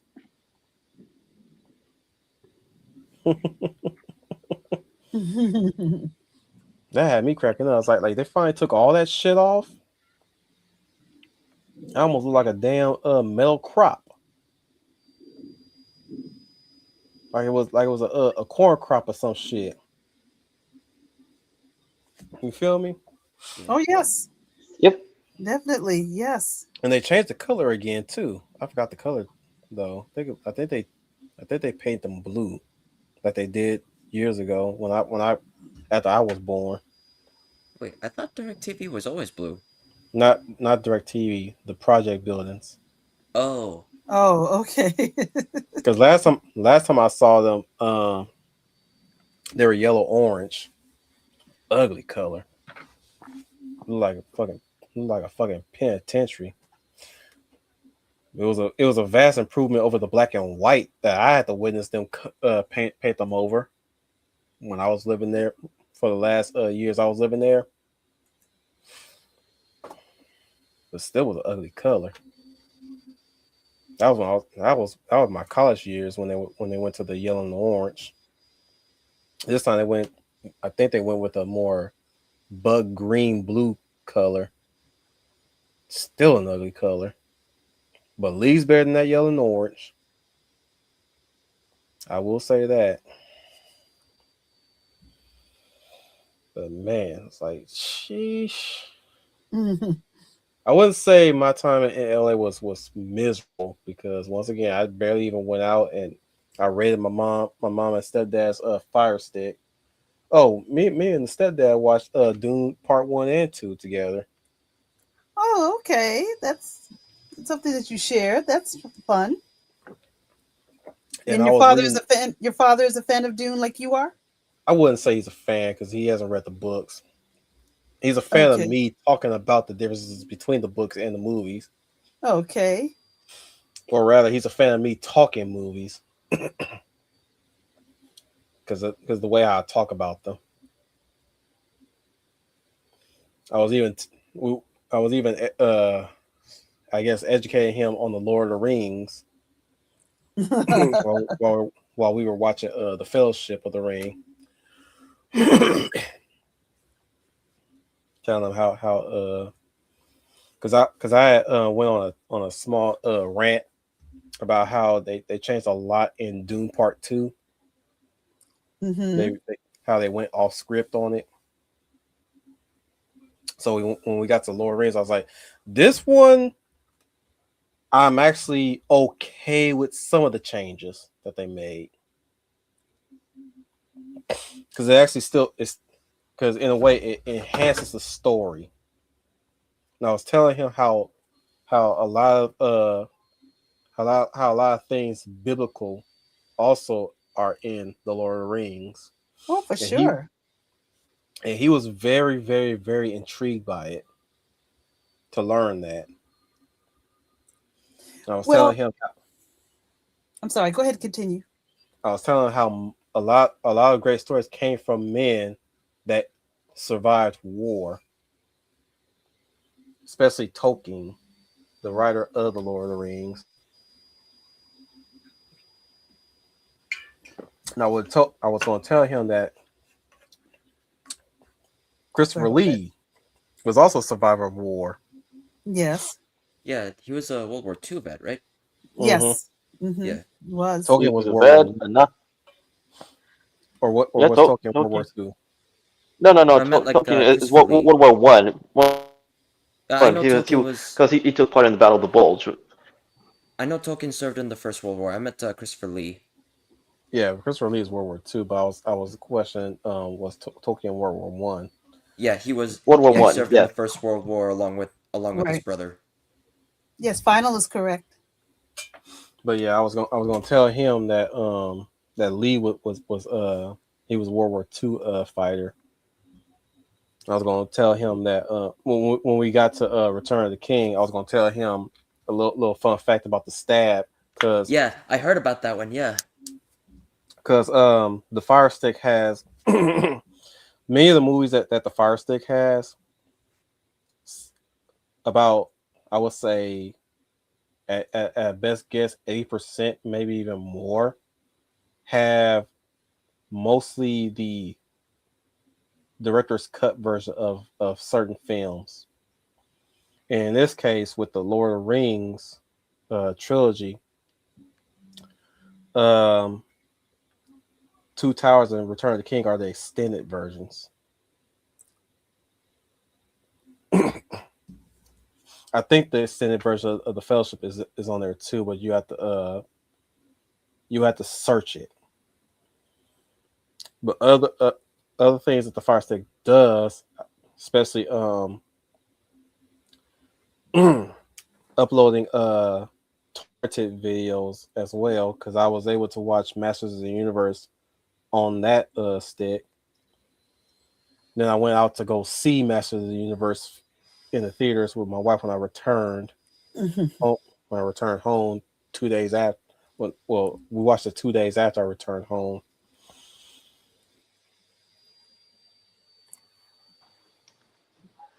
Well, after watching He-Man, you also watch Scary Movie 6. I was about to ask, did you enjoy He-Man in the theater at home? Did you enjoy it?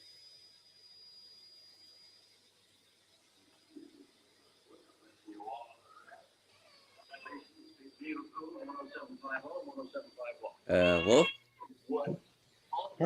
Oh, is he there? Or I thought it was me at first. Can you guys hear me? Yeah, I hear no, you. I Oh, heard okay. you. Oh, Looks like Wolf was experiencing tech issues again. oh, okay. I'll wait till he comes back. I was just curious to ask him, did he enjoy Masters since it didn't do very well? Okay. Yep. Had to step out for a Well, second. last time we all talked in the writers room Discord. Wolf did express his enjoyment of He-Man and the Masters of the Universe. Okay. you liked it. Well, I'm glad he got his money's worth. I won't hate him if he hears this. Huh? He enjoyed it. I see. I have no plans to see it anytime soon. I don't think I'm missing anything. I think you guys know how I stand, but I just saw too many red flags that I was not about to waste my time and money on it. Now, if it is a good film and it comes out on VOD, maybe one day I would catch, but right now I just don't have any interest in it whatsoever. I Yeah, really Now, don't. Wolfpack. Hear what I said before I got Okay. cut out?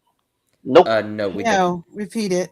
I was saying my final verdict of Master of the Universe is that I loved it. Dare I say I loved it way more than Superman 2026. And I still liked Superman 2026, even though I have my problems with that movie. I've already voiced my opinions on that one in the Superman 2026 stream. Again, most of y'all wasn't there for that. Y'all want to hear my take on that one? Go check that out. Well, I'm happy you got your money's worth and you enjoyed But I will not Masters of the talk Universe. about it in detail here until I'm ready to speak on it. And I'm also happy that it's getting a sequel despite it flopping in the theaters, which is good because it's been produced by Amazon. Amazon's gonna make their money here and there, and they're gonna keep funding it. Oh, it also got his money's worth through merchandise. So I'm happy it's going to get a sequel. So that opens the door for any major improvement. I do have my criticisms of that film, even though I love the film. I can criticize a thing that I love too, mind you. Yeah, as because that is as a tenet of a true fan. And I will also have my opinions on Travis Knight. And they're glowing words for him, by the way. Travis Knight. He's the director of Bumblebee. And films before it. Mm-hmm. But to name a specific, Bumblebee. Oh, okay. And I think he was the director of Kong Skull Island. He was, yeah. Well, I will just say that I'm glad that movies are expensive, so I'm glad you got your money's worth with you say Superman 2026. You say Gun Superman because that's what I Yeah. call it. Okay, well, I'm glad you got your money's worth. Like I said, I liked He-Man's movie more so than Gun's movie. And I'm not really in particular, again, not in particularly open to watch Supergirl, which has dropped today. I was considering it up until until further information showed that, my God, Gun, why do people insist on making women disgusting in films? Please don't answer that, Leia. I know what you're gonna say. Yeah, even just the Bell I brought it up in her critique of Gunn's Supergirl. Why do they insist? This has been happening a lot in a lot of female centric films of today, of the modern Not age just films. specifically. Yeah. Not just films, but your point still stands. They're written by these bitches that love to talk about tampons all day. And if they're not written by bitches that like to talk about tampons all day, they're written by weak-willed men that has to listen to them talk about tampons all damn day.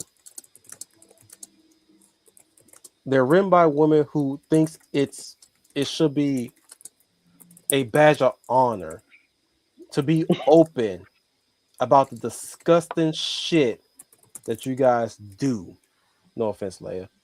No, none taken because I know it ain't me, so I'm not offended. Continue. I'm just saying, like, because I was there for so many conversations between women that I'm like, you guys. The thing is, when it came down to conversations with women, having conversations with other women, that shit was geared towards them in their particular congregation, right? if they're talking about periods, they keep the conversation within their speaking range, right? Yeah. These broads want to take that and put a big microphone in front of it to give a analogy. I can't really put into words what they're really trying to do, what they've been trying to do for the past few years now. But man, I'm getting so sick and tired of that shit because it's not sinking into their brains that even women do not want these conversations being publicly broadcast in media. They want to keep all this. The women hygiene needs to be on the hush hush. It's like that one thing that Trooper always wanted me to play all the time about that period bitch. It's that shit. They really want to be so open to talk about their periods. They even act like it's a taboo. It's not really a taboo. We just don't want to hear it. You can have that nobody's telling you cannot have that conversation at all. Yeah, like that's your stuff you gotta deal with. You deal with that. That ain't our problem. It's like we can feel bad. In fact, deep down we do feel bad for y'all when it comes to shit like that. We do. But the thing is, that's a conversation between you and any other woman that you talk to about that. Because only you guys know how to deal with that shit. Mm-hmm. And y'all have come together countless times to improve upon it. And I commend you guys for that. I really do. We're not going to do it. We men can't do it. And I'm comfortable to admit that. But again, that is the failing of a single father in itself. A single father doesn't know what to do with the woman's hygiene when it comes to his daughter. Right? Yeah. Right. Well, that's where you need the mother to come in and educate her daughter. And thank God I had a wonderful mother who educated me and my sisters before the puberty even began. And then back then, when I was in school, we had hygiene and we had teachers. If your mother didn't do it, there were women there. I remember one, she was a nun at a sister or nun at one of the churches in school, and she would come in and volunteer to us as young girls on how we carry ourselves when we enter puberty. We had that kind of education back then, and again, I'm so blessed to have a mother who took the time to educate me on it, to educate us, tell us what it's about and how to care for ourselves and what to speak about and what to speak about. Now, amongst ourselves as women, sure, we would talk about it all the time. We would have that, it's one of those days kind of conversations that we would have among ourselves, or we would tell our family or our boyfriends, it's one of those days, you may want to leave me alone. We would have those conversations, or this one of them days, got them cravings coming in, get away from me. So we would have that, but that would be amongst us. And it would not go any further than that. I don't know. And this summer, I'm doing a summer acting workshop this summer. My summer acting workshop has started up. I, for God's sakes, do not know who or what has got into these young girls. I just think a lot of it is media. And I just think, now that phones and social media, I just think it's the media that receiving the messages that they are receiving is so incorrect and need to be pushed away from that. I think they know that some of these girls growing up, and I just said it again, I see it clearly. I can't tell the girls from the boys. In my drama class, I'm like, I honestly cannot tell who's a girl and who's a boy. Seriously. I look up and I'm like, I don't have anybody in my drama class that is ladylike. They are just all, it's like they're all want to dress, the girls want to dress like boys. Like, how in the devil am I going to handle this? Because they do not know any way, any shape or how to be feminine. I called one girl's name and I had to do a double take. I'm like, oh, that is a girl. Okay. Okay. Be careful. Let me guess. She was very butch. Oh, she was butch to the nine. Yes. Ooh. She was. I hardly have any girls in there that look like girls. I told the principal in charge of the program this year I cannot tell who is who. She was very butch, baggy pants, clothes, just nothing that says that she is feminine. I don't I I ain't got no problem with them being bushes. It's the fact that if it's a whole row full of them being bush, I'm like, this is not somebody's personal decision. This is a trend. Yep. Yes, yeah, it is. Half of them are. I hope that more kids are supposed to come in this week. Well, this week we have this week off because it's the 4th of July week, but I can't. It's like they just And I'm like, and they're sloppy. this is If they are feminine, they're sloppy. oh They're just wow. very very sloppy. Let me guess, the bonnets, Bonnets, it looks Crocs, yeah. Mm-hmm. Holes in the shirt. sweatpants. Yes, yes. They got out of bed. They didn't freshen up, and They are sloppy. I went to him and said, I think we need to implement a dress code because it's too much of a trend that's gotten out of hand. It's just really, The I know, thing I is- said, I know it's summer. I know you're not in school, but we need some sort of dress bullshit. Who gives a fuck that you're not in school? code. During the summer, I never left the home in fucking sweatpants or some damn pajama pants. Fuck that noise. Oh yeah. Oh, You was dude. not You was not supposed to see me in a store in what I go to bed every night. If you gonna see me in my sweatpants or my pajamas, I am stepping out to check the mail and going back in the house. If I need to go somewhere like the store, I'm getting dressed. The hell with that shit. Believe me, man. Like every now and again, I would occasionally counter kids who actually dress like that, and I cannot help but just wince. Don't put you like this. We're dealing with people who want to claim that they're getting tired of always feeling embarrassed or feel like being made to be embarrassed. They're getting tired of adults embarrassing them so that they can conform to dressing well. It's all about the non-conformance with them. I also think it's a rejection of femininity. They don't want to be feminine. Somehow they feel looking feminine is a weakness. Along with what you said, but I also think they want to reject femininity. They just feel it's weak if I look feminine. They have a distorted view of femininity where they basically So they want to redefine it. That too. So they want to redefine anything that makes them feel uncomfortable. The male gaze. yeah, I'm so sick of hearing that.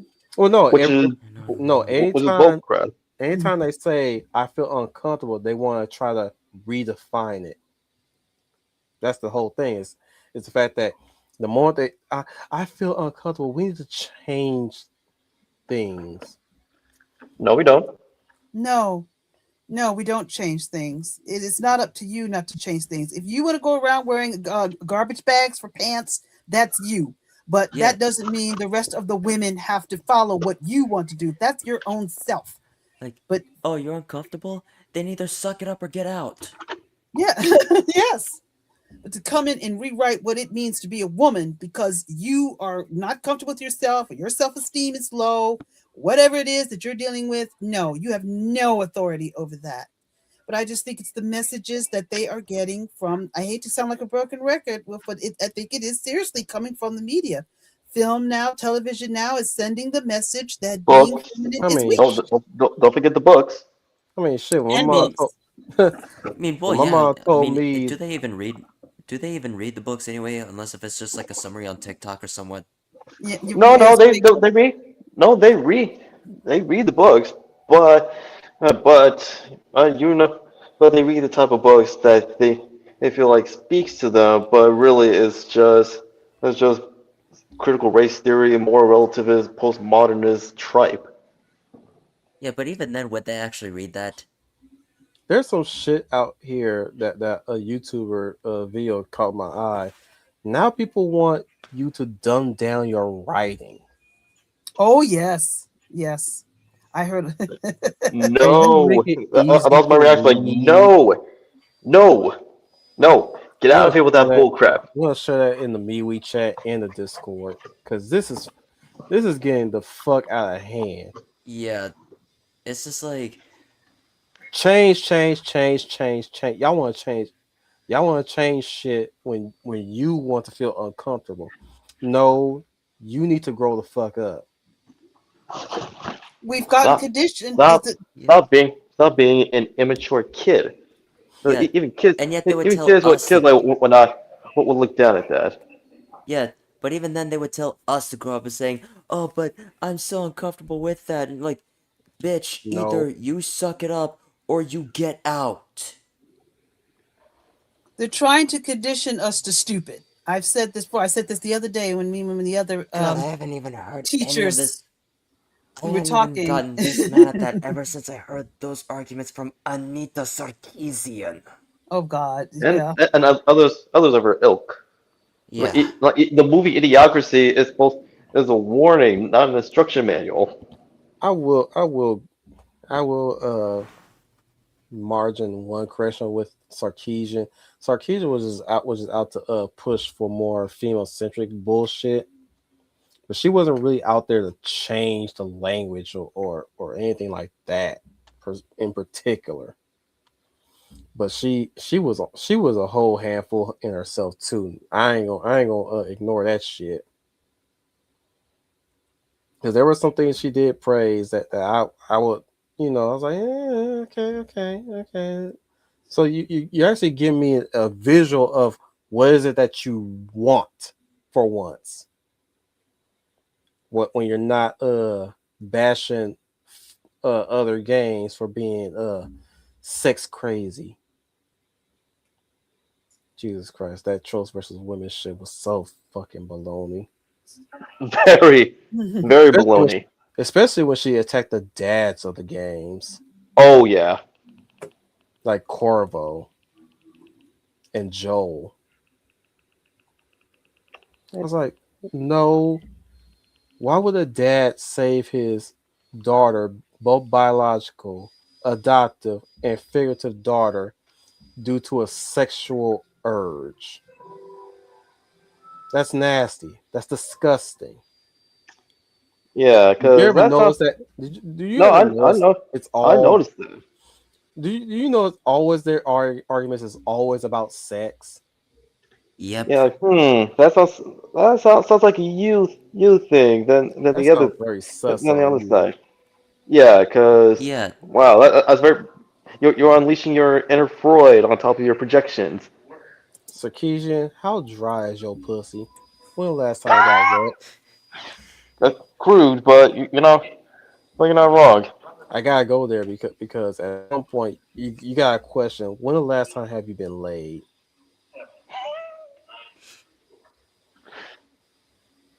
And would you lower your standards to achieve that goal if that was really your main issue?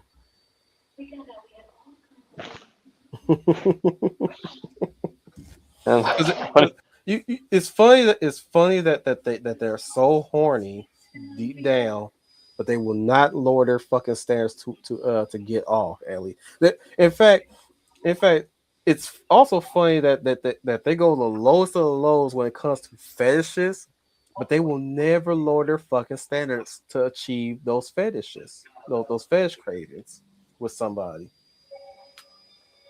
yeah, it's really because they want, what's the word for it? They want their kinks normalized and yet want control over your kinks. Well, fine. You're missing what I just said. They're not lowering their standards. I mean, they're I'm not saying lower their standards. They want control over your kinks, but yet want their own kinks but normalized. here's my thing: is they're not finding any low quality people to achieve those kings to Yeah, share those that's kings. what he's getting at. They always want a high quality person to do it, and we're not many of us high quality people. I'm not. I wouldn't consider myself high quality, but I am a man of standards, mind you, of certain standards. I'm not gonna say them all at once, but You have ain't standards, no high quality. nonetheless. You're not going to lower them. But ain't no high quality person is going to be down for any other kink like that, as movies so often portray them as. Mm-hmm. That's just the truth. The only time you'll ever find like that is if they're part of the criminal underworld or some shit like that. More times than not. But yeah, it's sad. I'm surprised, bro. I'm just so relieved that at my time of going back to LA, I'm so damn relieved there was no pride parade happening. Yeah, I heard. Oh, that's a relief. Good for you. At least you avoided that. But I heard this year they're not as popular as they have been in the past. Lots of prize parades were canceled or nobody showed up. I mean, pretty much like the businesses and otherwise, like they pull the support from I Pride, was straight and gays so alike. happy. I was so happy I did not run into a tranny while walking down the street. Like I did last time I was there. Did they stop and say hello or No, but they look pissed off as hell. All of the ones I've seen that were trannies or at best the correct term would be cross dressers look pissed off as hell. And to say I was on guard is an understatement. I was like, man, you look my way anyway. You look at me any kind of way. I don't give a fuck what it is. I'm knocking you the fuck out. You look dangerous.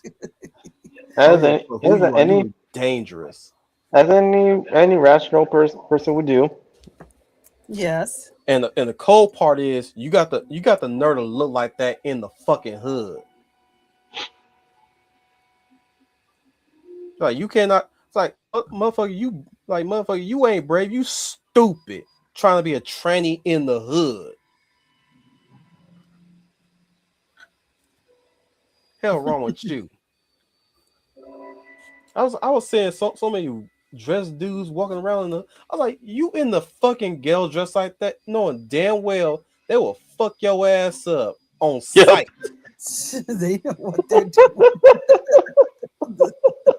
They know that. They're walking like that in the hood. They're trying to change it. Well, if we just go out in the hood looking like this, we'll be ain't changing shit. Know the hell you eat, motherfucker. Your ass is not changing the hood this way. I'm surprised your ass is alive.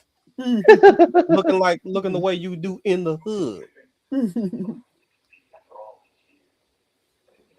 And got the nerve look to have stank face. Looking like you going to war or some shit. It's like ain't no way in hell your face is gonna change real fast, looking like and again, I dare your ass to look in my fucking direction. I ain't even hood like I'll fuck your ass up. I don't give a fuck if your muscles bigger than mine. I'll fuck your ass up. Throw your ass out of the damn train. Any person look like that, I'm like, motherfucker, you just don't know me. I've been living this shit my whole fucking 20 fucking years. Anybody looking like that, I'm treating them as a fucking target. I'm treating them as a fucking person of suspicion. Until you smile, then the whole thing changes. Well, you and Magic Johnson's son will certainly not be friends. I looked at motherfucker. I was like, yeah, I'll knock your ass the fuck out too. You look pissed off as fuck. You look like you ready to throw it down with somebody every damn time I look at your ass. I don't give a fuck who your daddy is. I ain't gonna apologize to Magic. I feel bad for Magic. In fact, I wag my finger at Magic, telling him you ought to be ashamed of yourself as a man, letting your son be like this. Yeah, I agree. I do. And to disrespect and to disrespect you like that after you give him what you want, what he wanted. That's another thing I don't like about these motherfuckers too. And I'm not saying just the trannies and the gays, just the kids in general that you let them get what the fuck they wanted and they still disrespect you. Like they supposed to be mad that you gave it to them. That you gave them what they wanted. That's why I'm glad that we're getting we're not going to be all the way there, but I'm glad that we're healing in our own way. That people are pushing back, like we ain't taking this shit no more. You ungrateful piece of shits, unappreciative ass pieces of shits. That's what I'm calling them now. Unappreciative and ungrateful. You get your fucking gay rights. You got the right to fucking marry the same gender, and y'all still mad. Indeed. Yes, very true.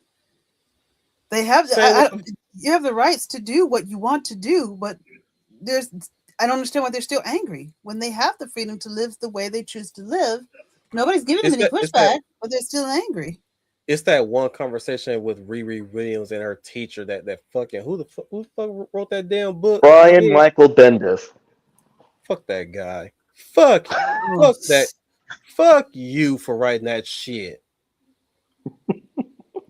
She ain't encountered no racism, but she has to request her teacher to be a racist so she can get some fucking motivation to do something in the damn school. What the fuck? And she's supposed to be the smartest person in the damn class, but she needs somebody to be racist to trigger her smart power. What kind of bullshit is that? It shows syndrome. That as well shows like how out of touch like Bendis has become. In addition to continue to double down the critiques that people, professionals and fans alike, have levied at him at his writing. It's like when I saw that those fucking, I was like, what the fuck? What the fuck? I ain't never asked my damn white teachers to do this shit. None of my classmates did this shit. Who happened to be black. None of us in my high school did this shit. What the fuck, Bendis? What the fuck? I don't even read your comic books. I'm asking, what the fuck? The hell's wrong with him? And this was dedicated to his daughter. Yep. This is one of his adopted kids. This is what your adopted dad thinks of you. What the fuck?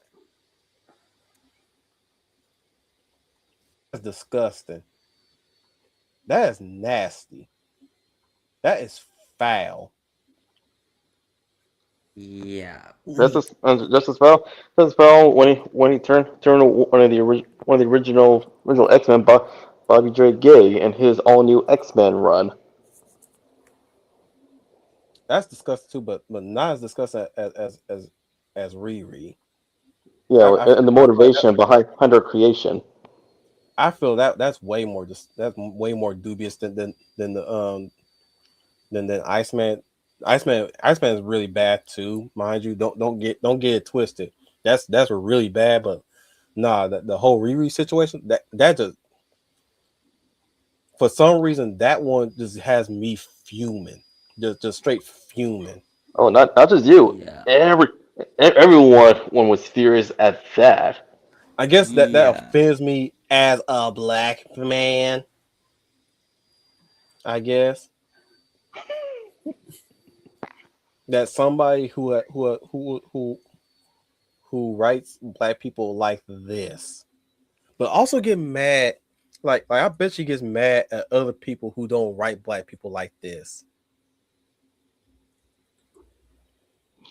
Oh, you should have seen like how he had written Power Man like in Alias for Jessica Jones instead of writing Luke as he has been for decades. He written Power Man. He written himself as Power Man. I'm still questioning which one got me more mad. Either the way how Bendis wrote Riri, or the way how Tony Shitty Coates wrote Storm. Oh my goodness. Yeah, Calling white people what the fuck that bitch called white people back in Wakanda? Wait, uh, wait. Oh, you're talking. Oh, colonizers. No, she didn't call them colonizers. She called them man. Did she call them mayonnaise? Some shit. No, not mayonnaise, but it's a similar to derogatory term toward whites and Europeans. She didn't call them colonizers, but she called them something. I was like something. I know she called them. I know she associated with mayonnaise, but I forgot what she called them though. And when I read that disgusted It me. was close. That was nasty.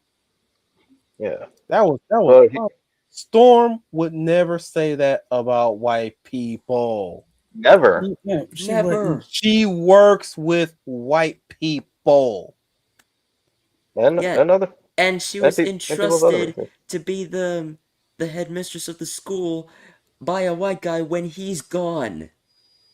Her best Mm-hmm. friend is a redheaded white woman. A bombshell. Two of them. Two of them. One of them happened to have a skunk hair. Not to mention she was also the mother figure to Kitty Pryde, Shadowcat. Yeah, Who also called a black man a nigga. No, She was bold. she was bold. Kitty had She was fangs. bold, but she was bold. But I commend Kitty for that. Even when even before even when she was young, like she had balls of steel.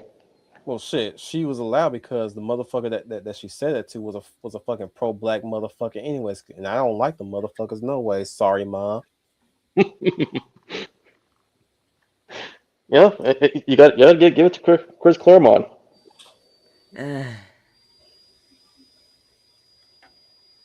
And you wonder why our society is as it is. Everything Shoot. that you just mentioned, this taking over of pop culture and turning it into some sort of social engineering. No, I didn't even scratch the surface of my stay at my parents' house. But man, I mentioned earlier before you came in later to Final and Dom living with them. This doesn't.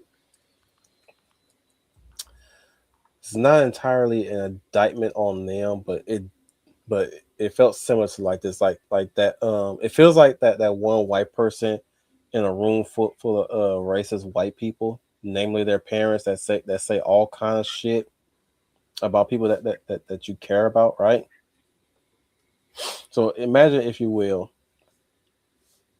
hearing the word cracker 5 times a day and 6 times a night.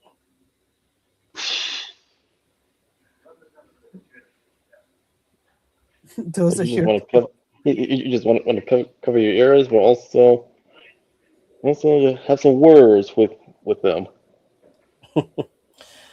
No, in the back of my mind, I said, fucking June 12th cannot come any faster.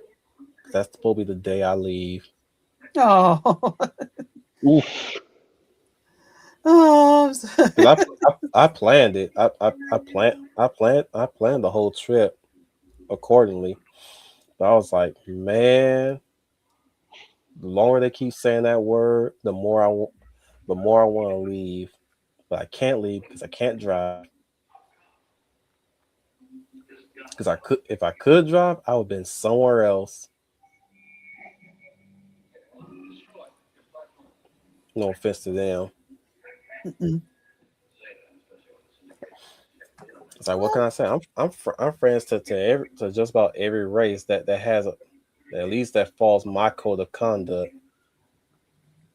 As well as having thick skin. I mean, I guess I grew a thick skin that whole 2 weeks because I had to tolerate hearing that shit. Oh, well, I do it my best. I cannot say anything negative about LeBron James in front of my father. I will get a whole speech that I should be looking up to him more. So I know that feeling. Ew. Yes, yeah, my father, we're very opinionated, but my father always gives me a surprised. speech. He worships LeBron James, worships everything he does, including his politics. So I I'm cannot speak surprised negative of there him. was no pushback towards Again, me. ew. I was surprised there was no pushback towards me when I voiced my discontent towards Tyler Perry. Oh yeah. Oh my God. I am surprised you Yeah, didn't get I any stopped. pushback. I I told stopped my watching Tyler mom. Perry a long time ago. Oh, I me told too. my mom and stepdad I had stopped watching Tyler Perry because every now and then, or at least majority of his films of today, there seemed to be this put down of black men. Yes. You're not the only one who has noticed that. Even like Ermit Recruiter was raking Tyler Perry to the coals in the And Boondocks, and it's I even hilarious. told him, oh no, actually this is where we got into the World War II conversation where I told him Hitler was a puppet. Is because I voiced my issue with the 6888 and how he completely omits Pearl Harbor. How he didn't get any of the suits accurate, nor the the military weaponry correctly, the chain of command. And I even told him, ain't no way in hell the military is going to handicap anybody in any of their subdivisions when it comes to war. Yes, there may be some racists amongst the ranks, but they would shut that shit down. It would not take them that long to shut that shit down immediately Hmm. because they're there to win a war, to fight the war. You can hate on each other after the war is won and fought, but until then, you shut that shit up. And they would not set up their soldiers for failure because of racial disparities. If I had continued on, I was like, I hate the fact they invented a white boy lover for the film. She ain't never met no white man in her life that she fell in love with. She met a black man only and married him. So he fucked around with that movie so badly, so badly. Despot of Atrium had talked about it, and I watched this video on it. I was like, Jesus fucking Christ. Can we have a black film that does not romanticize or glamorize black struggle with Whitey? Funny enough that I'm saying that I have a hate boner towards the word cracker, but I'm saying Whitey, but far be it. But look here.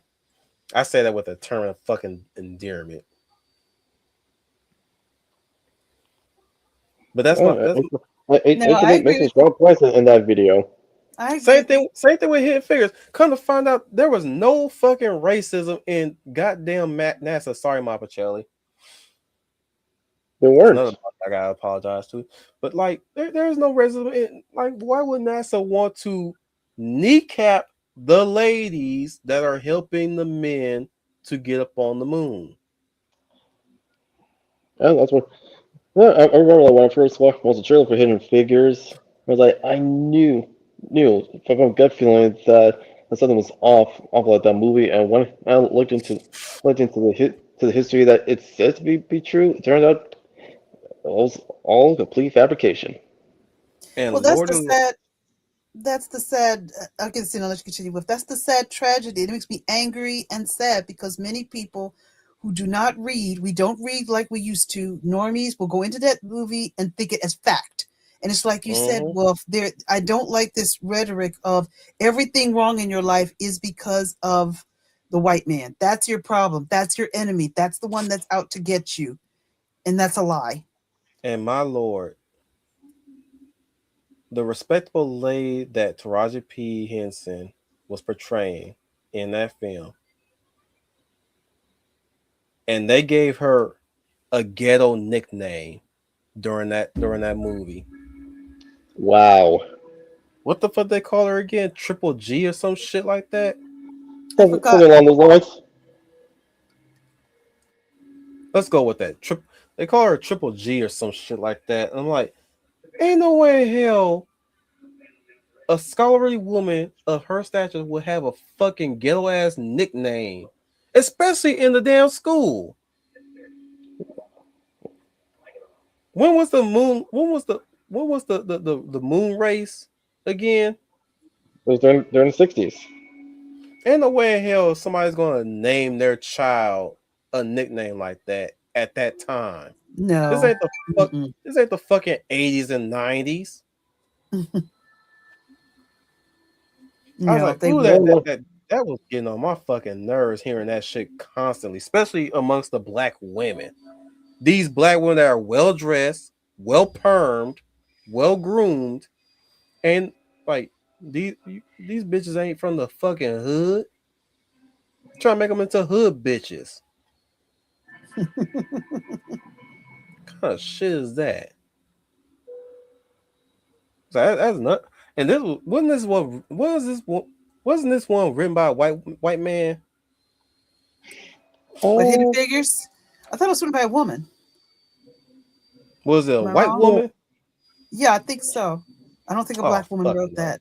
I don't think a Oh black woman fuck wrote no! that. It's even worse if Mm-mm. it's a white woman because I could double check. Okay. they Yeah, check to see if I'm right or wrong. the white woman is the worst one because they think they're really they're so ingrained into the black culture. They really fucking believe that shit that they think they have their whole footprint, handprint, pussy print in our fucking culture. The ones you have now, the ones that are now are these fourth wave feminists. They're writing a lot of this They stuff. they really think that they're the type of ones that one white dude in Bamboozle. They're like that one white dude. You remember Bamboozle, right? Yeah. Leia? Mm-hmm. That one white dude after his crew got gunned down, most depth crew in them. Okay, all right, I got it. So the writer of Hidden Figures, Margot Lee Shetterly, is not a white woman, a black woman. Oh shit. Okay. It's Oh. even worse. That's more than worth disgusting. Mm-hmm. I Mm-hmm. bet you she look like one of those fake ass nerdy looking bitches with them Powerpuff hairstyles and them big ass glasses. Those Afro puffs. And Yeah. she ain't monitoring her weight. And she also happened to be dark skinned. Well, actually she has a lighter brown skin complexion, and her hair is straight down. Is she fat though? Nope. I think I saw a picture of her and I was still disgusted by her look. No, she's thin. Jesus Christ. Anyways, I'm wrong. I'm wrong. I wanted to say that I'm wrong, but Jesus Christ, she shouldn't be writing. Yes, I must fucking say it. She shouldn't be writing. She had an agenda and she was spiteful as fuck. Well, that's the way some of them are right now. You're really going to get it when the Odyssey comes out because I ain't the watching that version. bullshit. That ain't the Odyssey. No, it's That not. I don't give a fuck who has in that damn movie. That is not the fucking Odyssey. No. None of it is. You could Well, put it in the right way you want to. It's never going to be the Odyssey. No, it's not the Odyssey. It's written by it's a rewriting. The text that Nolan went with was written by a feminist who rewrote it for her feminist views because she thought the original Odyssey was sexist. But you can see that from the Who trailer. But gives it's a true. fuck? It was written by men who wrote. At that time, women didn't write. Deal with it. That's another thing that they're pissed off about. Is the fact that the change didn't occur early enough. They cannot live with the fact that before there was no gay writers back then. There were no women writers back then. There were no black writers back then. Deal with it. Evolution is not this instantaneous bullshit that you keep imagining it to be. It takes a long process. The gradual process. Osmosis doesn't happen instantly. And I think that's the one thing I pity them on. It's the fact that they like to think that things should have happened a lot sooner. But unfortunately, that's not how that fucking works. Well, that's why you're getting all of these remakes and reimagined. That's why we're getting so many of these, is because they want to rewrite the culture. It's like going into a time machine and changing something to make the past to fit the present. And that's why we're getting all of these remakes. I just wish they look, I'm open to that bullshit if they would just slap the historical fantasy stamp to it. No, they want to sell it as fact. Mm-hmm. It's just like with the Bridgerton TV show. It will be okay, but the point, and Shonda Rhimes said this, is that she wanted to create the 18th, 17th century as no black was enslaved or no black was a second class citizen, that slavery didn't exist.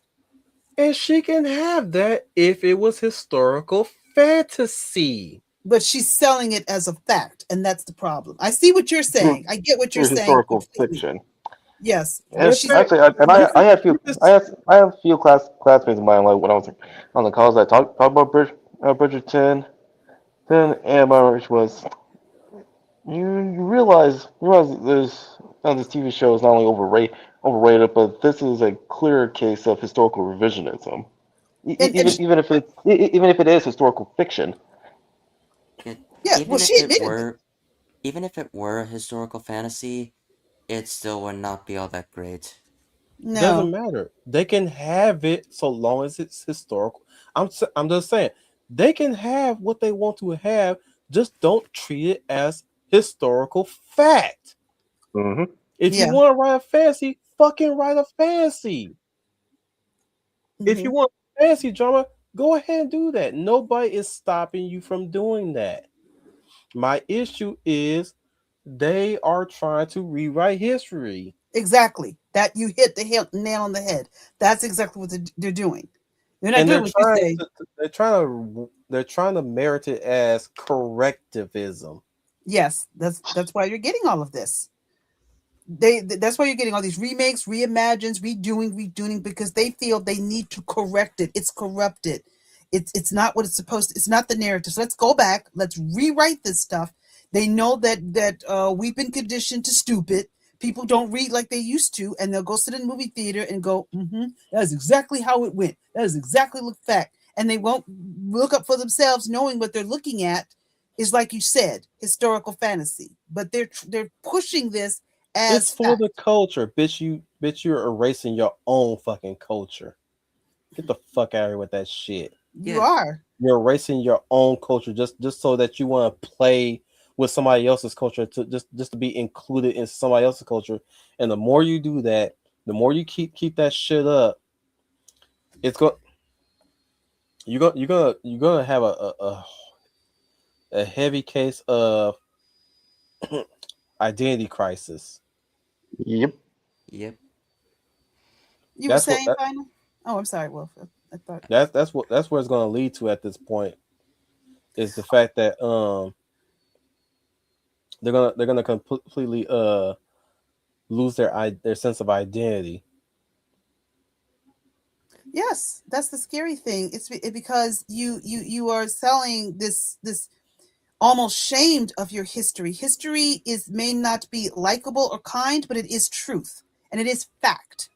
And you have to present it as that, but it's becoming exactly what you said. It's this, identity crisis, that Mm-hmm. I now that I can't play a traditional Black character, I have to play a character that is got to take on European culture.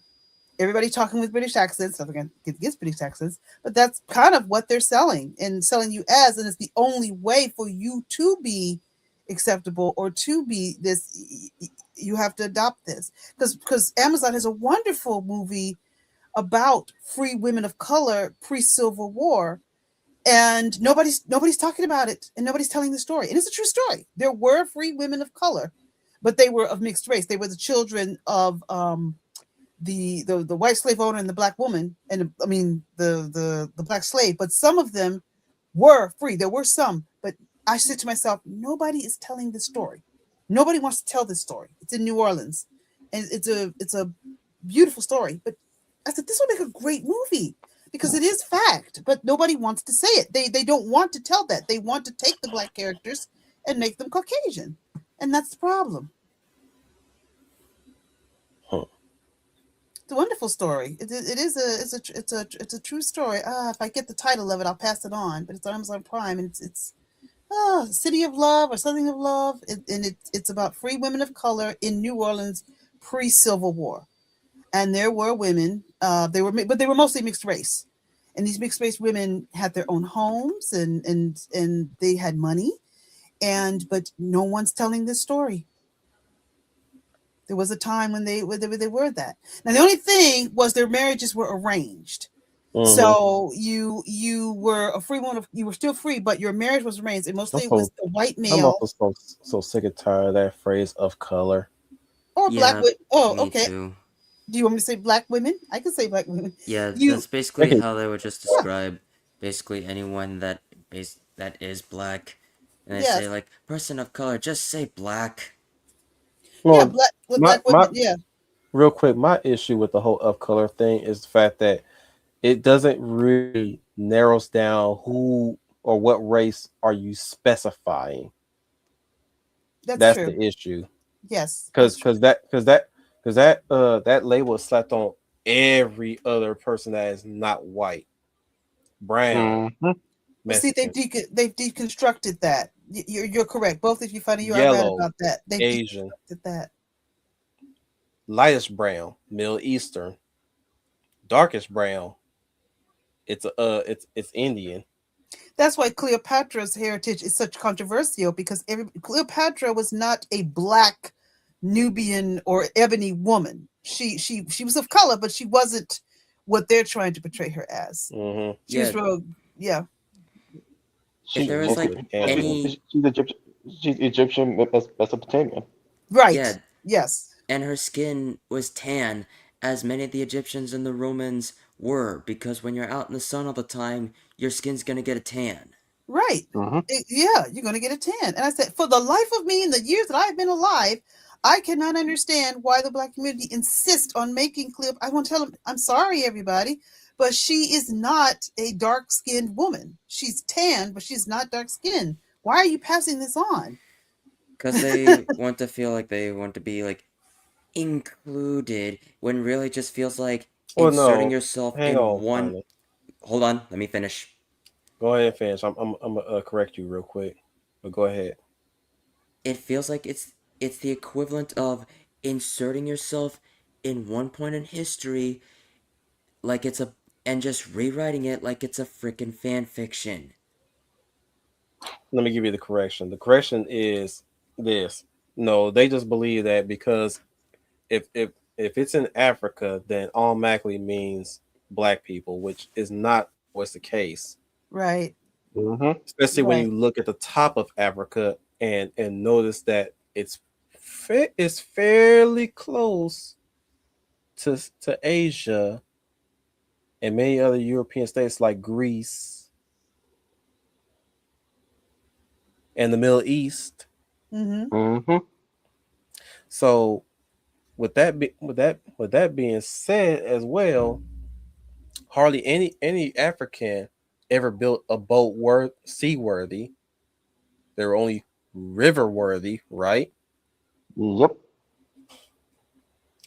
So those that could build seaworthy ships came to Africa, and many of them settled into Africa, and they repopulated around the Africans.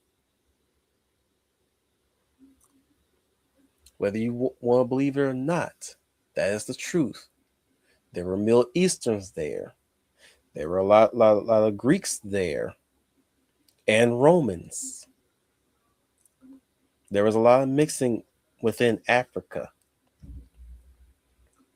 Okay, Mm-hmm. I mean, heck, like in those mixed heritage, like they could pass as any other races over there. hmm but no, the reason why they want to believe that is because again, they've been away from the quote unquote motherland for so long that they're not they didn't discover that yes, there's other races that were there still, even around the time where you know the Africans were getting rid of their enemies over to other races like the Middle Easterns, the Europeans, the British, The and the Arabs, Americans. Who else? The Arabs. and the Arabs. The Arabs, yes. Of course, they don't know this knowledge because this knowledge is not taught to them. Especially like the fact like there were Europeans and others like they were they were enslaved. hmm Even by our own people. Well, the educators of the day, they're being lied to. I feel for this generation, you are being lied to. They are lying to you. But The other than truth that, of what Willie just said. yeah, it's like I even Assassin's Creed and Shadow in particular, Shadows in particular, it's like at this point, it's like Assassin's Creed just slap the fucking historical fantasy label to it. You at this point, even with Odyssey, you have gone you cannot say realism anymore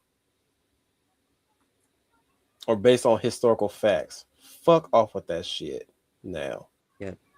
Even then, if it's historical fantasy, it's still not gonna be good. Like any good historical fantasy, like the Victorian era set in a steampunk world, which a lot of steampunk stories tend to be in that world. The Or thing is, it stopped being accurate, or at least historically, it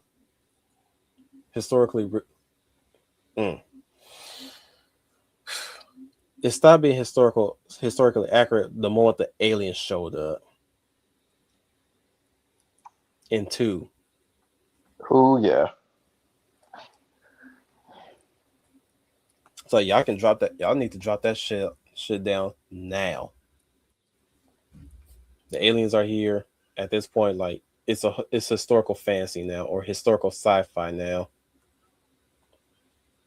It's like yeah, you can try to continue the whole try to get as close to the history as possible. But at this point, it's historical fantasy now. Stop playing and stop being around the bush. And I will say this, and this will be controversial. Tolkien and maybe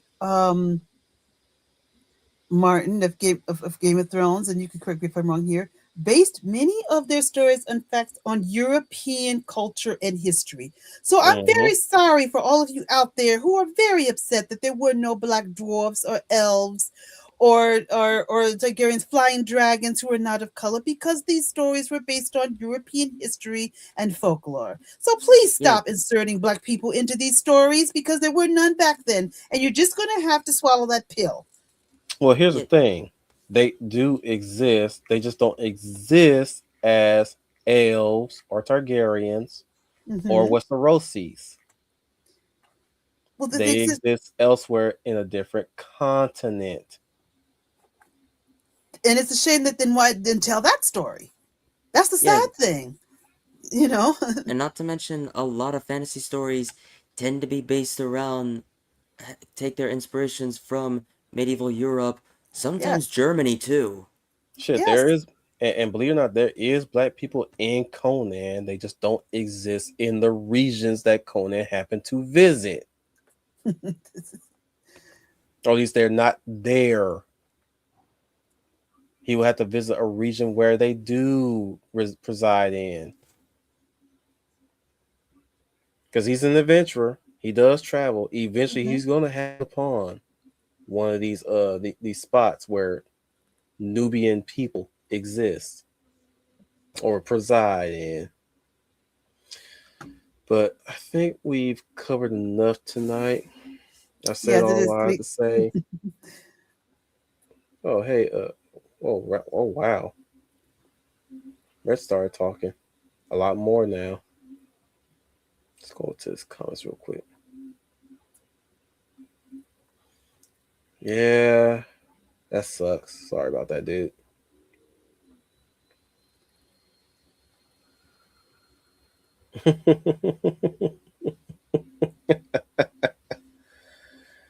There's a lot to say about Cleopatra. Macedonian and Northern Greek.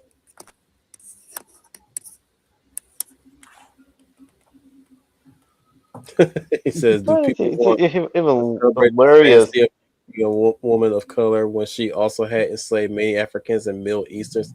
Such an empowering.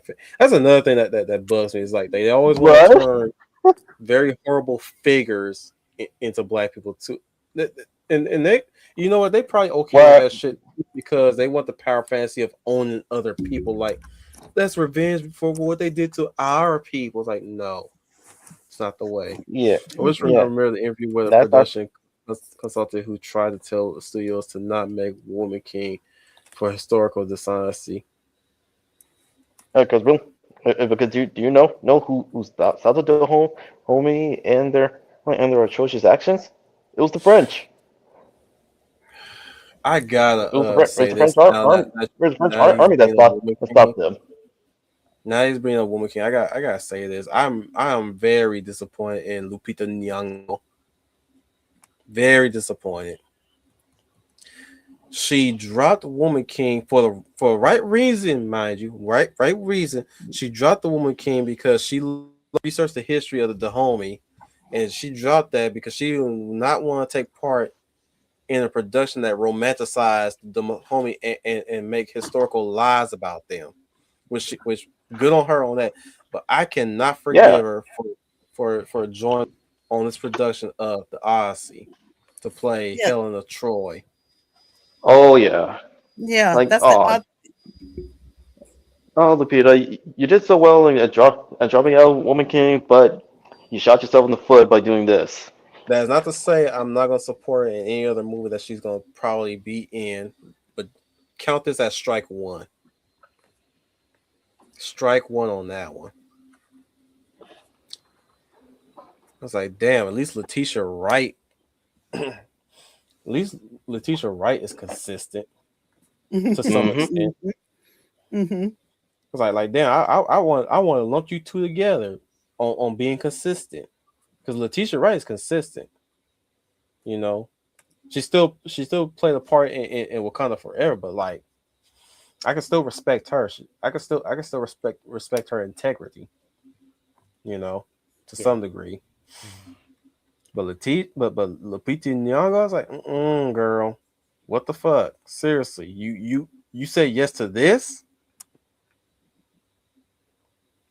I guess it's a fantasy, so I guess all I fair. don't know. I get yeah, it's weird. She did the right thing for Woman King, but honestly, to play Helen of Troy, great. I'll take that one. Huh? What?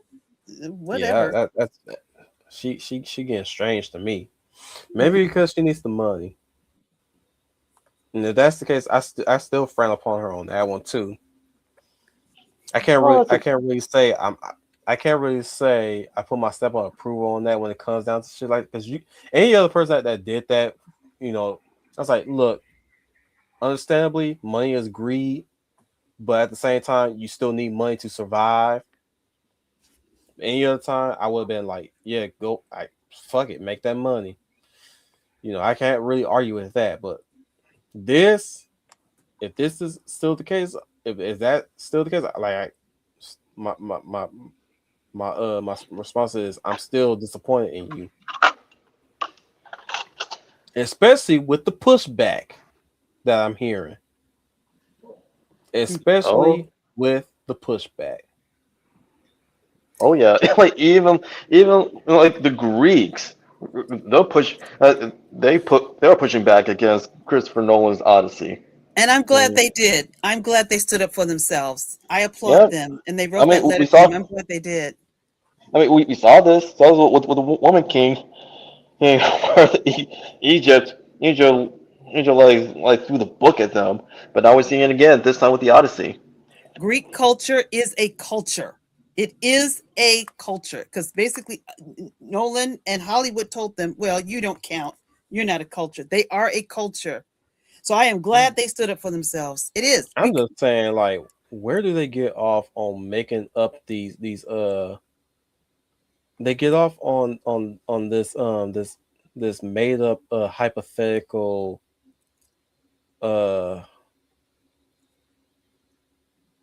adversarial positions where it's like they feel the need to fabricate a problem. Like at some point before, some people say, "Oh, black people don't have a culture." Like, no. Who told you that? Who told you that lie that white people say that we didn't have a culture? They've always said we had a culture. Yeah, they just didn't like it. Yeah, they just so happened that most of them just didn't like our culture that much. Yeah, and that's much like another lie these people want to spread. White people and Europeans don't have any culture, which is bullcrap. Yes, they do. God, Yes. I hate that shit. I hate that. Like we just mentioned, the Greeks. Look at them. The Romans. Look at them. The French. I America. was reading YouTube comments at Sweet. Boykins, one of Boykins music videos talking about taking back like our ancestors were taking back the cowboys and shit. I was like, y'all, like, motherfucker, do you not know that cowboys came from conquistadors, or rather the Spaniards, before it came over here to be a white people thing? Mm-hmm. So you're telling me that you're also a part of the Spaniards? That we're the original Spaniards? They're saying there was somebody that on Chocolate Uno's video talking about some we're the original Mexicans. Like, fuck off with that shit. I'm so sick and tired of y'all trying to claim shit that ain't even yours. Before, in fact, I'm so sick and tired of y'all motherfuckers claiming shit that y'all didn't even want to begin with. Y'all only want to speak Spanish, so how y'all want to call yourselves the original Mexicans? We don't even speak Spanish. Most of us don't even want to learn how to speak Spanish, so how are we the original Mexicans? What kind of shit is that?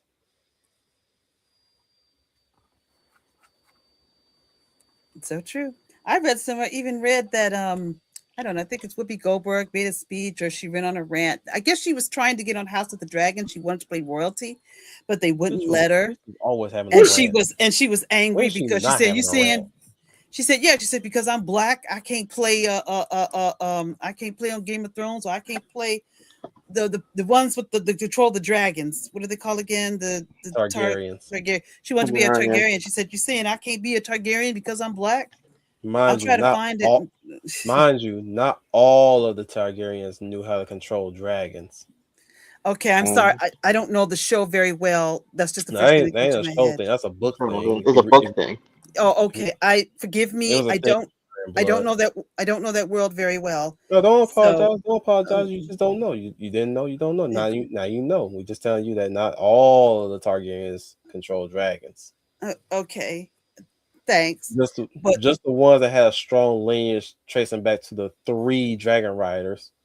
Well, I guess Or Whoopi didn't rather- read the books too, because she Or was ra- saying, or rather, they tend to assign the dragons at a young age, anyways. And sometimes the dragons they get so powerful that even when you want to align yourself with one of them, they can fuck you up badly. Especially one in particular being Balerion, the Black Dread, one of the largest dragons ever recorded in the history of Westeros. Like he is so large, there really is no definitive number to how big he was, but he was a big motherfucker. It's like how big? He was a big motherfucker. That's the only simplest way I can put it. He was one big motherfucker. Like he was so big, he damn near shadowed over castles. He was so big. Even like the only castle that was bigger than him was Harrenhal. And Harrenhal was a tower. He lit that motherfucker up like a candle. He is not to be screwed around. That's how. Just to show you the feat of his power. that like this motherfucker really lit up Harrenhal, an impenetrable fortress, mind you. That's how big and powerful he was. Mm-hmm. And I'm not even done with Fire and Blood. Again, I'm still stuck at Dance of Dragons. And my only reason why is because the Dance of Dragons is fuck. For all the hype people give Dance of Dragons, that shit is boring to me. I don't know why. Every time I attempted to try to get back into reading the Dance of Dragons, I'm like, this is so fucking boring. Why? Are you watching House of? I don't know what season this is. Hell It's to the third- no. Oh, okay. I was just curious. That shit looks. I'm sorry, but House of Dragon looks ugly compared to Game of Thrones. House of Dragon looks like it's trying to imitate Lord of the Rings, especially in particular the Rings of Power. Oh, that show is disgusting. I do not watch Rings of Power. Rings of Power is ugly to look at too. There's no sheen, no shine, no majesticness, none of that. Even if you light that shit up, it looks terrible. Yeah, well, I see it is. It's pretty ugly. Man, Hercules, the Legendary Journeys, and Xena Warrior Prisons look better than this shit. I believe you. Well, yeah, because there's there's variety in the color. It's bright and not murky. Feeling is that it's trying to look like a high production, but it ends up looking just like Xena and Hercules, but worse. And and that's not saying that Hercules and Xena look bad. Don't get it twisted. But I'm just like it's taking that and it just makes it look terrible. It looks like a Uwe Boll production. That's the best way I can describe it. It looks like an Uwe Boll production. And yet somehow he managed to procure a huge budget this time. Well, do you know work that isn't ugly to look at? Scary Movie 6. I'm gonna have to talk about that some other time. I did watch Scary Movie 6, and I was generally surprised. I laughed out loud throughout that whole movie, especially the end. I'm gonna talk about it. Most of my friends who saw it did not enjoy it, and I didn't bother to see it. I feel bad for them because that shit was funny as hell. Okay, it is. I went into it thinking I was not gonna laugh at. I was like, "Oh my lord!"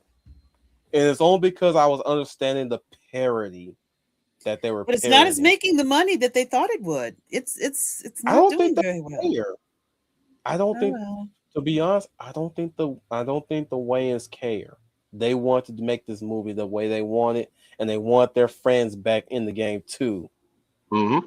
along with what's her name? Keep forgetting her Anna name. Faris? Anna Faris. And to be honest, they looked like they were happy to be there together. I agree.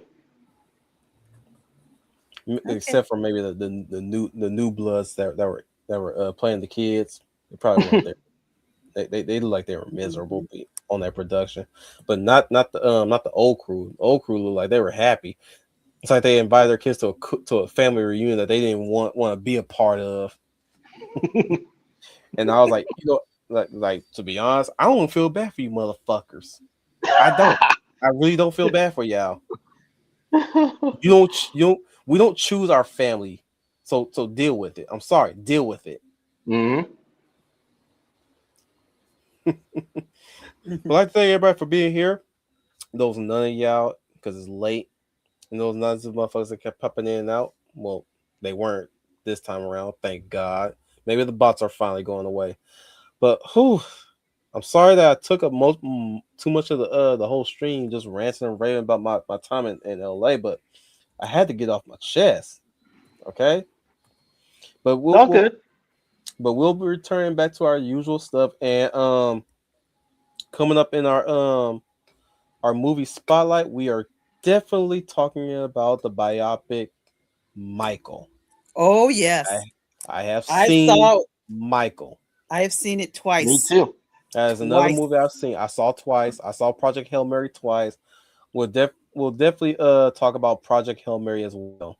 I finally got around to seeing that one. So and later on, I will talk about Masters of the Universe and what I liked about it and what I didn't like about it. It's probably I'll join you. I'll join you in on that because I watched that movie as well. Because don't get me wrong, I loved it, but I do have my issues with it. And shockingly enough, these are issues that I can actually talk and say about. Like I did back in the good old days of movies I like, but I do have my criticisms of them. You feel me? Yes. The good and it's one of those occasions where the good outweighs the bad. Now I cannot speak for every other reviewer that has reviewed this movie. I'm speaking of my own. I have avoided every review, even the positive, save for the Critical Drinkers review of it. But to now, he's the only review I've seen. The only review. Well, he's one of the critics you trust. And surprisingly enough, his sentiments echoes my own. Now we're curious. Though mine's is a bit different than his, but we're let's just say we're vibing in alignment here. Let's just say that we're kind of vibing in alignment. Well, on top of those, we will also be returning to the Real Millennials. As a matter of fact, I have nothing but flowering praise towards Tila, and she's going to probably take a bulk of the conversation because I know there's a lot of people that have things to say about her, but I'm going to alleviate the concerns about her. I'll back you up on that one. And as a matter of fact, I'll alleviate all the concerns. I'll at least trying being the key word to alleviate the concerns about this film, like I did with Superman 2026 or Gun Superman, as Leia like to call it, because there are some problems with Superman 2026, but there are some misconceptions that I had to speak on, and I'm going to have to do the same for Masters of the Universe.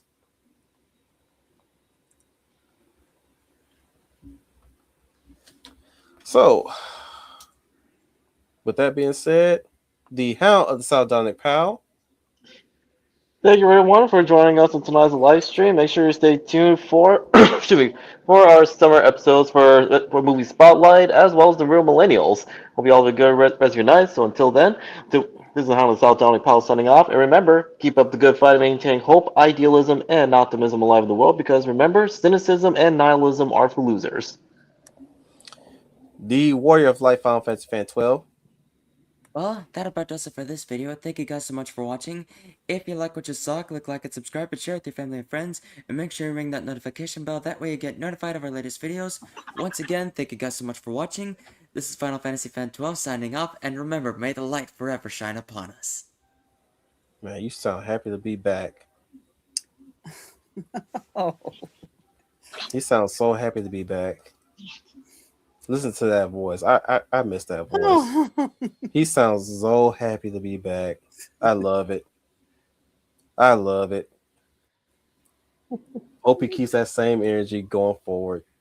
He's so happy to be here again. I'm happy for him. The lovely lad Violet Leia plus size. You were gonna say something final? No, he's doing your outro. Go. Oh, okay. Whoa. Hello, everyone. This is Leia Plus Size, your lovely lady of valor, and I'm so happy to be back with all of you. I hope all of you are having a great summer. Apologies for me being late, but I'm here now, and the show is fantastic. If you like or you have any comments about this conversation that we have in the stream, please leave it in the comments below. I'm sure Wolf will very much appreciate that. And if you have any suggestions for any topics you'd like for us to cover, you know how we do. Please leave those in the comments as well. I'm sure Wolf will like to hear from them. Until then, everybody enjoy their weekend, and we will see you soon. The Summer Olympics is over with, ain't it? So why you got Babyface? Oh on your my screen God, again? would you stop? I will change that photo. And besides, I went to see him in Stars on Ice, and he was fantastic. He was absolutely fantastic in Stars on Ice. He was fantastic. Did you stop? I'll new picture of him up. Goodness gracious. That's his new nickname, Babyface, Oh my like the God. singer. Oh my goodness. Wait, 1 second. Wasn't it you the one that called me that? What? No, you were choir boy. I like the picture, but since it's disturbing Baby, to all of you, I will go through my other wanna- photos. All the things you may won't do. Maybe together. I do it. Eh. You wait, that ain't Babyface. No, that's what I say. Wait, that is not Babyface. No, They all sound like anyways. No, it's could not let that go. Ooh, Oh my God. ooh, Eh. baby, I love you. Oh God. Your I don't touch, it feels so good. Wait, that ain't Babyface either. No, I don't know what you're Damn. I don't What did Babyface sing? Well, Well- let's see. There is Whip Appeal. Mm-hmm. Yeah, let's see. There's actually he actually did a song with Snoop Dogg, song called As soon as I get home, I'll make your dinner, and I'll Yeah. use your clothes soon as I get home. And there's that duet. Oh, with, every time Toni I close my eyes with Mariah Carey. How Come How Long with Stevie Wonder. I don't even remember these songs. Damn. Braxton. I must not have been a Babyface fan, or my mom just did not play him enough. The duet between him and Tony Braxton that's in Boomerang. Oh yeah, Give You My Heart, which is Yes. also her debut. Yes. Uh-huh. I don't know that song either. I don't remember that How song. could you not know that song? It was played all over What? the movie. I don't really watch What a list- Boomerang that much. I don't watch of all the Eddie Murphy films. That's the one I don't really watch that much. Probably because of Halle Berry. At the time, I had a hate for her towards Halle Berry. Really? Man. Oh, wow. Yeah, but Oh, yeah, but that's I can go all day. I can go all day on what kind of black women that I had a hate boner towards for some reason, and Halle Berry was one of them. that's funny movie. Plus, what makes it very memorable is the soundtrack, which has aged like fine wine. Yes, I still Any play it. black woman of the 80s and the 90s, man, you always say that shit, bro. That ain't in question or in contest or of dispute. Even Little Shop of Horrors music is good. and timeless. Hmm. Some fun now, some But Skid Row, Feed Me, with yeah, Levi Stubbs on four tops. at some point we gotta cover a musical one of these days. We haven't covered a musical at all in movie spotlight, and I think we need to invite Dalton for that one. Yeah, outside of probably K-pop Demon Hunters that you said it was by technicality, Okay, but okay, yeah, I take that back. We technically did cover a musical, K-pop yeah, Demon Hunter. Yeah, technically we did, but not a live one particular, yeah. like Little Shop of Horrors or Sweeney Todd. or We the get Music Man. I ain't watching no damn Music Man. Just that title alone does not even get me excited for a movie like that. The Music Man. Man, have you ever seen him singing in the rain? I I love have yet Singing in the Rain. I have yet to watch that one. Love I that. want to That watch. is I such a want to watch classic. Singing in the Rain. Mhm. Hey, Oh, They the that's a watched the classic. one with the Tapioca Boy with Jazz Baby. That was Hey, that's one of my top favorites. I'm a and Jazz Baby. Grease. That's another memorable yes, musical Grease. movie. Yes, Grease. Anyways, this has been your Wolf And Commander Wolf Hairspray. Tan. This has been your Wolf Commander Wolf Tan. Remind you guys, you are the UN Spacey. Welcome to the Wolf Fleet.